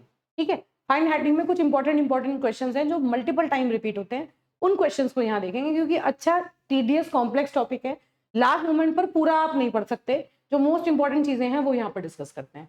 फाइल हैंडलिंग का बेसिकली क्या है कि सी प्रोग्राम के थ्रू आप अपने सिस्टम में जो फाइल्स होती हैं उन फाइल्स को ओपन कर सकते हैं, उन पे कुछ ऑपरेशंस परफॉर्म कर सकते हैं, मतलब फाइल में कुछ लिख सकते हैं, उसको रीड कर सकते हैं या मॉडिफाई कर सकते हैं, उसको कहते हैं फाइल हैंडलिंग। अपने कोड में, कोड के थ्रू आप अपने सिस्टम में जो फाइल्स हैं उन फाइल्स को एक्सेस कर सकते हैं। ठीक है, अब क्या क्या ऑपरेशन कर सकते हैं, नई फाइल क्रिएट कर सकते हैं, एग्जिस्टिंग फाइल को ओपन कर सकते हैं, रीड कर सकते हैं, राइट कर सकते हैं, डिलीट कर सकते हैं, इन फाइल्स के ऊपर ये बेसिक ऑपरेशंस हम कर सकते हैं। कितने टाइप की फाइल्स होती हैं, 2 टाइप की बेसिकली फाइल्स होती हैं, टेक्स्ट फाइल्स और बाइनरी फाइल्स। ठीक है, हालांकि बहुत डिटेल में नहीं पूछा जाएगा, बस ध्यान रखना टेक्स्ट फाइल कौन सी होती है, .txt एक्सटेंशन की फाइल्स होती है। बाइनरी फाइल्स जो होती है .bin एक्सटेंशन की फाइल्स होती है। इसके अंदर 0-1 की फॉर्म में सारा डेटा होता है, इसके अंदर टेक्स्ट की फॉर्म में सारा डेटा होता है। ठीक है, अब .txt एक्सटेंशन होता है, बाइनरी का .bin एक्सटेंशन होता है। टेक्स्ट फाइल में जो है वो डेटा ASCII कैरेक्टर की फॉर्म में होता है, generally used to store a stream of characters. हर एक लाइन जो होती है टेक्स्ट फाइल की वो एक न्यू लाइन कैरेक्टर से अपने आप एंड हो जाती है। ठीक है, जो बाइनरी फाइल है वो बाइनरी फॉर्म में 0 और 1 की फॉर्म में होता है, and they contain data that is stored in a similar manner to how it is stored in the main memory. इस तरह से फाइल जो होती है बेसिकली इसी तरह से डेटा रैम के अंदर स्टोर होता है। बस ये ध्यान रखना, 2 टाइप की फाइल्स होती हैं, इनके एक्सटेंशन ध्यान रखना। अब फाइल के ऊपर काम करने के लिए हम किस तरह कैसे यूज करते हैं, पहले उसको सीख लो, उसके बाद थ्योरी में लिखने के लिए पढ़ेंगे। देखो क्या, जब भी हमें किसी फाइल के ऊपर काम करना होता है, सबसे पहले हमें एक फाइल टाइप का पॉइंटर बनाना पड़ता है। जैसे हम डायनेमिकली मेमोरी क्रिएट करते हैं और मेमोरी पे काम करने के लिए हमें एक पॉइंटर बनाना पड़ता है, उस पॉइंटर को हम उस मेमोरी पे लगा देते हैं और फिर उससे उस मेमोरी को एक्सेस कर लेते हैं। ऐसे ही जब हम किसी फाइल पे काम करना चाहते हैं तो सबसे पहले हमें फाइल को ओपन करना पड़ता है। जब तक फाइल ओपन नहीं होगी हम उसके ऊपर काम कैसे करेंगे, है ना? तो सबसे पहले फाइल को ओपन करने के लिए हम एफ ओपन फंक्शन का यूज करते हैं। एफ ओपन फंक्शन क्या करता है, ब्रैकेट के अंदर 2 आर्ग्यूमेंट लेता है। पहला आर्ग्यूमेंट होता है फाइल का नाम, डबल कोट्स के अंदर एज स्ट्रिंग देना है, डबल कोट्स में देना है। और दूसरा हो सकता है मोड, किस मोड में, फाइल ओपनिंग मोड, किस मोड में आप उस फाइल को ओपन करना चाह रहे हो। 3 तरह के मोड होते हैं, रीड, राइट और अपेंड। ठीक है, तो मैंने आर लिखा तो इसका मतलब, स्मॉल आर का मतलब है कि a.text नाम की फाइल को सर्च करो और ये देखो कि मुझे क्या मैं इसे रीड मोड में ओपन कर सकता हूं। तो एफ ओपन फंक्शन बेसिकली क्या करेगा, ये देखेगा कि a.text नाम की फाइल आपके सिस्टम पे एग्जिस्ट करती है या नहीं। अगर वो फाइल आपके सिस्टम पर एग्जिस्ट करती है तो क्या आप उसे रीड मोड में खोल सकते हैं? अगर खोल सकते हैं तो ये फाइल को रीड मोड में ओपन कर देगा और जो फाइल का फर्स्ट कैरेक्टर है उसका एड्रेस रिटर्न करेगा।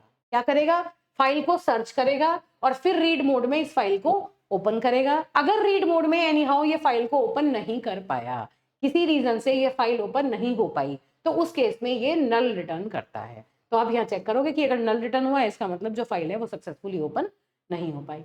अब जो भी फाइल यहाँ मान लो ओपन हो गई तो इसके फाइल के फर्स्ट कैरेक्टर का एड्रेस, ये फाइल है इसके अंदर गेटवे क्लासेस लिखा हुआ है, टेक्स्ट फाइल है मान लो, तो इसके पहले कैरेक्टर का एड्रेस इसने रिटर्न किया, उसके लिए हमें एक पॉइंटर चाहिए। वो पॉइंटर कैसा है, फाइल टाइप का पॉइंटर होना चाहिए। फाइल एक बेसिकली स्ट्रक्चर होता है जो पहले से stdio के अंदर स्टोर होता है, तो वो फाइल टाइप का पॉइंटर हमें पहले से बनाना होता है। वो फाइल टाइप का पॉइंटर हम अपनी फाइल पर लगा देते हैं। अब एक इंपॉर्टेंट बात है, जब आपने एक बार फाइल ओपन कर ली तो उसके बाद आप फाइल का नाम यूज नहीं करते, उस फाइल पॉइंटर से ही आप उस फाइल को एक्सेस करते हैं पूरे प्रोग्राम में। ठीक है, इतनी बात आपको याद रखनी है एक फाइल के बारे में। ठीक, इतनी बात मुझे लगता है समझ भी आ गई होगी। अब देखिए फाइल पॉइंटर क्या है, यही बात हमने अभी बताई है कि फाइल टाइप का एक पॉइंटर क्रिएट कर देते हैं। इतना सब पढ़ने की रिक्वायरमेंट नहीं है आपको, बस इतना जितना आपने देखा वो चीज आप ध्यान रख सकते हैं। ठीक है, बस इतना, there is no need to read it. File type का पॉइंटर जो मैंने यहाँ समझाया, उसी के बाद बस याद रखो फाइल पॉइंटर एक रेफरेंस है जो particular position in the open file बताता है, दैट्स इट, दिस थिंग, बस। इसके अलावा ये सारा का सारा जो लिखा है उसको आपको याद रखने की एज सच कोई रिक्वायरमेंट नहीं है। ठीक है, अब देखिए मेन इंपॉर्टेंट बातें बता रही हूँ जो ध्यान रखनी है, जो इंपॉर्टेंट है। सी फाइल के ऊपर कौन कौन से फंक्शंस हैं जो हम ऑपरेट यूज करते हैं उसके ऊपर ऑपरेट करने के लिए। एफ ओपन फंक्शन यूज करते हैं, ऑलरेडी पढ़ लिया हमने, ये किसी भी फाइल को ओपन करने का काम करता है। पहला आर्ग्यूमेंट क्या होता है, फाइल का नाम, दूसरा होता है उसका मोड, किस मोड में हम उसे ओपन कर रहे हैं। ठीक है, ये क्या करता है, अगर फाइल एग्जिस्ट ही नहीं करती, हो सकता है हमने कोई ऐसी फाइल का नाम दे दिया जो फाइल हुई ना आपके सिस्टम पे, तो ये नल रिटर्न करेगा नेचुरली, है ना। और अगर अगर मान लीजिए तो ये क्या करेगा, रीड मोड में ये सिंपल नल रिटर्न करके आपको छोड़ देगा, और अगर एग्जिस्ट कर रही है तो फर्स्ट कैरेक्टर का एड्रेस आपको रिटर्न करेगा। बस इतने काम ये कर सकता है। अगर राइट मोड में आपने किसी फाइल को ओपन करने की कोशिश की और फाइल एग्जिस्ट नहीं करती तो ये एक नई फाइल क्रिएट कर देगा, एक न्यू फाइल ऑटोमेटिकली क्रिएट कर देगा, ब्लैंक फाइल, उसके ऊपर आप अपना काम कर सकते हैं।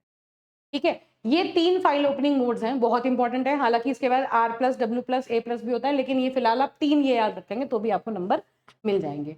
3 मोड हैं, क्या, आर मतलब रीड मोड। इस मोड में अगर आप फाइल को ओपन करेंगे तो जो एफ ओपन फंक्शन है वो फाइल को सर्च करेगा।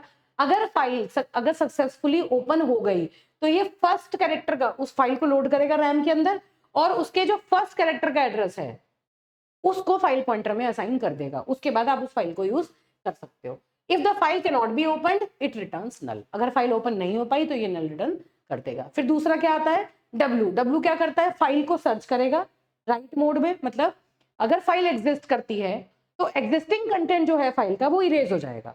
फाइल का राइट मोड में अगर आप उसे ओपन करते हो ना तो फाइल के अंदर जो डेटा है ना वो ऑटोमेटिकली इरेज होके बिल्कुल ब्लैंक फाइल आपको मिल जाएगी। अगर फाइल एग्जिस्ट ही नहीं करती तो एक नई ब्लैंक फाइल ये ऑटोमेटिकली क्रिएट कर देता है। और अगर आप वो फाइल है लेकिन ये ओपन नहीं कर पा रहा है किसी रीजन से तो फिर ये नल रिटर्न करता है। ध्यान रखना है ये बात।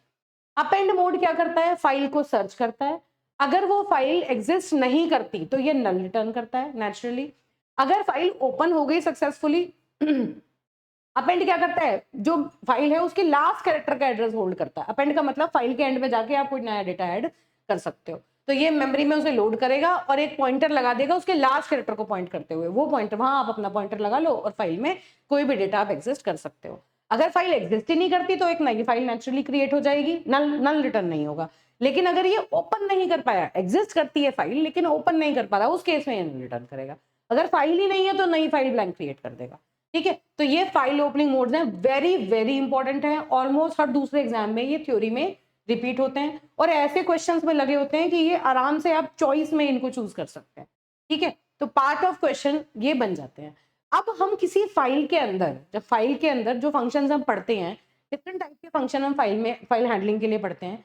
फाइल के अंदर अगर हमें कोई चीज लिखनी है तो उसके लिए कौन कौन से फंक्शन यूज करते हैं। Writing to a file, file में कुछ लिखने के लिए कौन कौन से फंक्शन यूज होते हैं। एफ प्रिंटफ, बस इनके नाम याद रखने हैं, बहुत ज्यादा डिटेल में नहीं जाना। एफ प्रिंटफ क्या करता है, प्रिंटफ की तरह काम करता है। ये एक फॉर्मेटेड स्ट्रिंग होती है, उस स्ट्रिंग होती है और वेरिएबल्स होते हैं, मतलब जो भी इसका आउटपुट आता है वो आउटपुट ये फाइल के अंदर लिख देता है। प्रिंटफ फंक्शन में जो भी आपने लिखा वो ये फाइल के अंदर लिखने का काम करता है, बस इतना याद रखना। पुटस फंक्शन क्या करता है, पूरी की पूरी लाइन को फाइल के अंदर लिख देता है, न्यू लाइन तक, लास्ट में न्यू लाइन जो है वो ऐड कर देता है। एफ पुट सी क्या करता है, एक कैरेक्टर को फाइल के अंदर लिखता है। एफ पुट डब्ल्यू एक इंटीजर को फाइल के अंदर लिखने का काम करता है, या नंबर को फाइल के अंदर लिखने का काम करता है। एफ राइट क्या करता है, पूरी स्पेसिफाइड नंबर ऑफ बाइट्स को, बाइनरी फाइल में बेसिकली यूज होता है एफ राइट, बाइनरी फाइल के अंदर कुछ नंबर ऑफ बाइट्स को लिखने का काम करता है। तो फाइल के अंदर अगर आपको को लिखना है तो ये फंक्शन हम यूज करते हैं। एफ प्रिंटफ किस लिए यूज होता है, मल्टीपल टाइप की चीजों के लिए, इंटीजर भी स्ट्रिंग भी आप फाइल के अंदर लिख सकते हो। पुटस किसके लिए होता है, एक सिंगल लाइन आप फाइल के अंदर, एक पूरी स्ट्रिंग फाइल के अंदर लिख सकते हो। पुट सी एक कैरेक्टर लिखने के लिए, पुट पुट डब्ल्यू जो होता है, पुट डब्ल्यू ये एक इंटीजर लिखने के लिए और ये बाइनरी फाइल पे लिखने के लिए काम आता है। इसी तरह जैसे ये राइटिंग के लिए थे, ये रीडिंग के लिए भी हमारे पास ऑप्शंस हैं। मतलब फाइल से अगर हमें रीड करना है तो एफ स्कैनर क्या करता है, फाइल से मल्टीपल अनफॉर्मेटेड स्ट्रिंग और वेरिएबल आर्गुमेंट्स यूज करता है input from the file, file से रीड करने के लिए। एफ गेट्स क्या करता है, एक लाइन को, पूरी लाइन को फाइल से रीड करता है। ये एक कैरेक्टर को फाइल से रीड करता है, ये एक इंटीजर या नंबर को फाइल से रीड करता है, और ये कुछ स्पेसिफाइड बाइट्स को फाइल से रीड करने का काम करता है। बाइनरी फाइल में यूज होता है, जैसे एफ राइट था ऐसे एफ रीड है।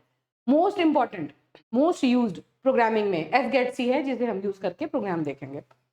तो ये फंक्शंस एग्जाम में पूछ लिए जाते हैं। फाइल को बंद, अब एक बात ध्यान रखनी है, कैसे करते हैं हम काम।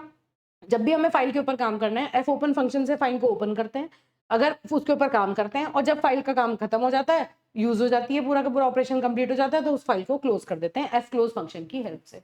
क्या करते कैसे हैं, एफ क्लोज और फाइल का पॉइंटर पास कर देते हैं। भाई इस पॉइंटर से ही तो आप उस फाइल को ऑपरेट कर रहे हो, पॉइंटर्स के अंदर पास करते हैं, जो फाइल होती है वो आपकी क्लोज हो जाती है। ये ऑपरेशन है जो आप फाइल के ऊपर करते हैं। अब ये देखिए 1920 में क्वेश्चन आया हुआ है, इसमें क्या करते हैं, एग्जाम्पल डॉट टेक्स्ट एक फाइल है और आपको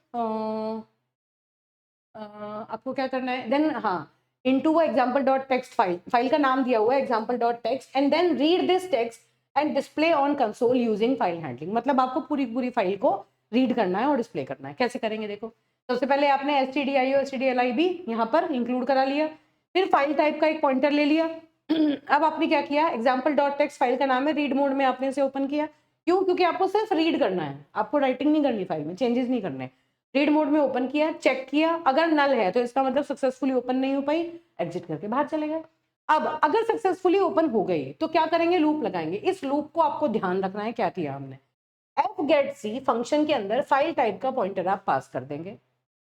ये क्या करेगा, फाइल पॉइंटर, ये मान लो फाइल है, ये एक फाइल है एग्जाम्पल डॉट टेक्स्ट, इस फाइल से ये लिखा हुआ है, तो इसने क्या किया, यहाँ पर एफपी लगा दिया।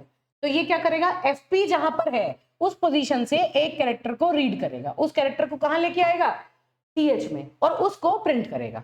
कब तक करेगा ये काम, जब तक ये कैरेक्टर एंड ऑफ फाइल नहीं मिल जाता। जैसे स्ट्रिंग के एंड में नन कांस्टेंट ऐड होता है, ऐसे ही टेक्स्ट फाइल के एंड में एंड ऑफ फाइल का एक कैरेक्टर ऐड हो जाता है। तो जैसे वो एंड ऑफ फाइल मिलेगा, इससे पता चलेगा कि जो फाइल है वो एंड हो चुकी है, खत्म हो चुकी है, उसमें अंदर कोई कंटेंट नहीं है। तो ये कंडीशन क्या करेगी, ये एफ गेट सी फंक्शन क्या करेगा, एफपी पर जो कैरेक्टर है उसको रीड करेगा, और अगर वो एंड ऑफ फाइल नहीं है तो उसको प्रिंट करता रहेगा। कब तक, जब तक एंड ऑफ फाइल नहीं मिल जाता। और ये एफ गेट सी फंक्शन की फंक्शनैलिटी ऐसी होती है कि ऑटोमेटिकली फाइल पॉइंटर को +1 अपने आप करता रहता है। देखो आपने एफपी को +1 थोड़ी किया, अपने आप अगले पॉइंटर पे ये ऑटोमेटिकली एडवांस होता रहता है, बस इस तरह। और जब आपने पूरा का पूरा रीड करके डिस्प्ले करा दिया, फिर ये एफपी की हेल्प से फाइल को क्लोज करोगे और रिटर्न 0 करके बाहर आ जाओगे। इस तरह से आप काम करते हो।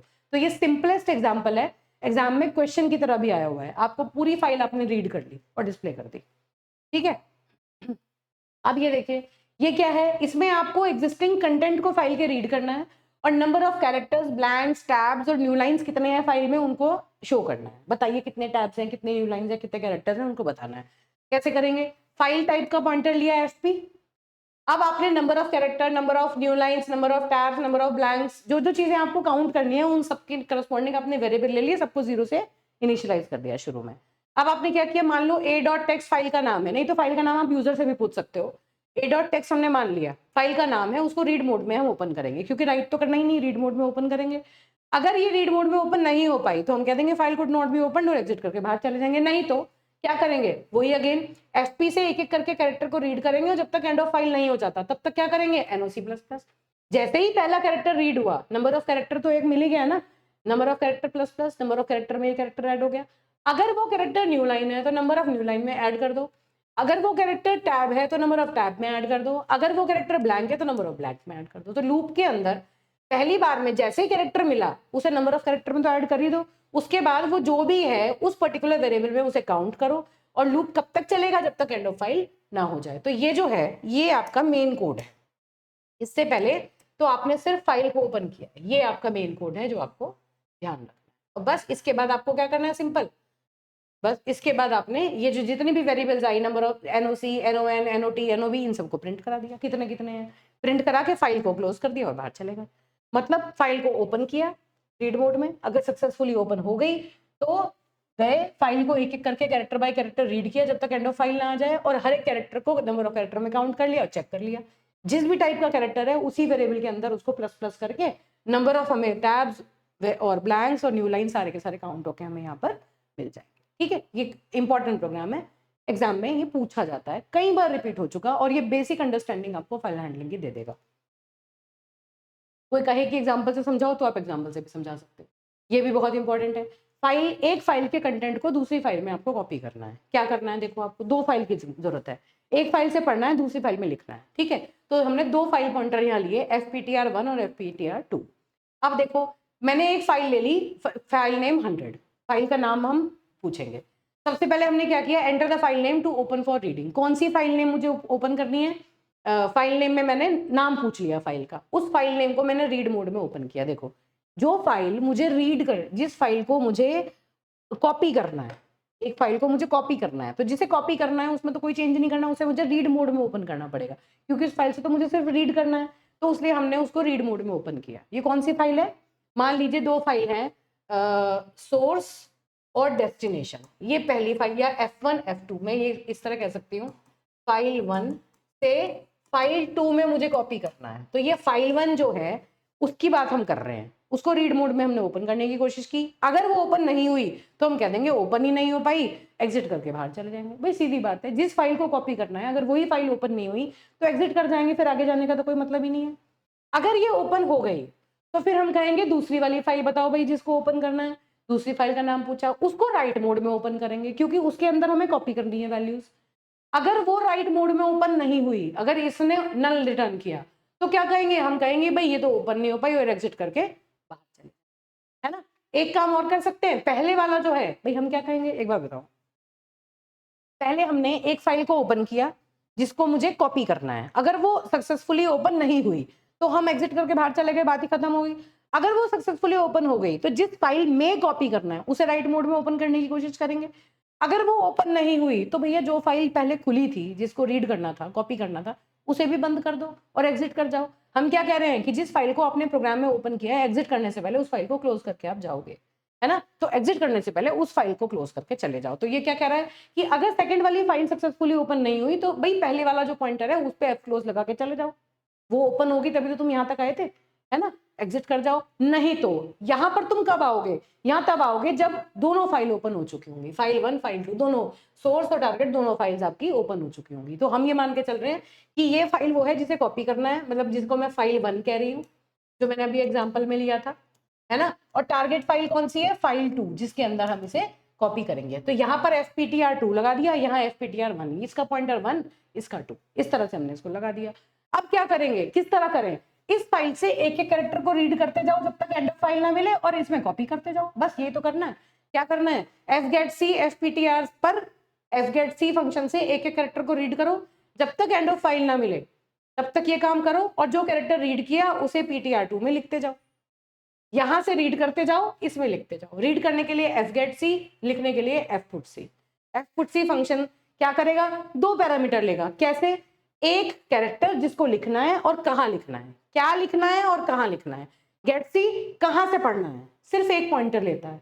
putc क्या लिखना है और कहाँ लिखना है, दोनों बातें, पॉइंटर भी लेगा और कैरेक्टर भी लेगा। तो बस जब तक fptr से fgetc से एक एक कैरेक्टर आपको मिलता रहेगा, एंड ऑफ फाइल नहीं मिलेगा, तब तक आप उस कैरेक्टर को ptr2 पर लिखते चले जाओ, और ये ऑटोमेटिकली पॉइंटर्स को आगे बढ़ाते चले जाते हैं। जब तक एंड ऑफ फाइल ना हो, पूरी फाइल कॉपी कर दो, और लास्ट में आके कंटेंट कॉपीड बता दो, और दोनों फाइल पॉइंटर को क्लोज करके बाहर चले जाओ। दैट्स तो प्रोसेस क्या है, पहले आपको सोर्स फाइल को ओपन करना है, अगर वो सक्सेसफुली ओपन नहीं हुई तो बाहर चले जाना है, एग्जिट कर देना है। अगर फिर आपको टारगेट फाइल को ओपन करना है, अगर वो नहीं हुई तो सोर्स वाली फाइल को भी बंद करके बाहर चले जाना है। अगर दोनों ओपन हो गई तो एक फाइल से एक बार में रीड करो, और जो कैरेक्टर रीड किया उसे दूसरी वाली फाइल में राइट करो साथ साथ। रीड करने के लिए fgetc, राइट करने के लिए fputc फंक्शन आपको यूज करना है। जब तक एंड ऑफ फाइल ना हो, लूप के अंदर वो कॉपी होता रहेगा, और जब एंटायर एंड ऑफ फाइल आ गई तो अब बाहर आके दोनों को फाइल को बंद करके चले जाइए, तो एक फाइल के कंटेंट दूसरी में ऑटोमेटिकली कॉपी हो जाएंगे। अब ये देखिए, अब ध्यान से देखो क्या इंपॉर्टेंट क्वेश्चंस आते हैं। डायनेमिक मेमोरी एलोकेशन क्या होता है, एक्सप्लेन करो कैलॉक, मेलॉक, रीएलॉक और फ्री फंक्शन को सूटेबल एग्जांपल। बहुत बार ये क्वेश्चन रिपीट हो चुका, मुझे लगता है यहाँ पर आ गया होगा समझ में, ये आप लिख दोगे। स्टैटिक और डायनेमिक मेमोरी एलोकेशन में क्या डिफरेंस होता है, मेलॉक कैलॉक में क्या डिफरेंस होता है, ये डिफरेंस पूछे जाते हैं एग्जाम में, इंपॉर्टेंट है। डिफरेंट फाइल ऑपरेशन और फाइल ओपनिंग मोड्स एक्सप्लेन करो, बहुत ज्यादा रिपीट होता है ये क्वेश्चन। ये प्रोग्राम्स मैंने आपको ऑलरेडी करा दिए। फाइल हैंडलिंग के 2 प्रोग्राम में मोस्ट रिपीटेड प्रोग्राम्स होते हैं। मैक्रो क्या होता है, macro as variable, macro as function कैसे काम करता है वो एक्सप्लेन करो। What is the role of preprocessor, 2 number में बहुत ज्यादा पूछा जाता है, या फिर एक लॉन्ग क्वेश्चन के साथ अटैच कर देते हैं इसको। Explain all pre processor directives. Pointer क्या होता है, कैसे डिक्लेयर होता है। पॉइंटर अरिथमेटिक विद एग्जांपल बहुत इंपॉर्टेंट है, pointer arithmetic multiple time I है एग्जांपल में। और लिंक लिस्ट भी बहुत बार पूछी जा चुकी है। लिंक लिस्ट क्या होती है, different types of link list क्या होते हैं, और right self referential structure of a node in link list. तो ये मोस्ट इंपॉर्टेंट क्वेश्चंस हैं जो आपके इस लेक्चर में यहाँ पर कवर अप हो गए हैं। ठीक है बेटा, इसको अच्छे से पढ़िए, और फिर भी किसी बच्चे को अगर बहुत इलाबरेटेड पढ़ना है तो वो जो कॉम्प्रिहेंसिव वाली वन शॉट्स हैं, डिटेल वन शॉट्स, उनको चेक कर सकते हैं।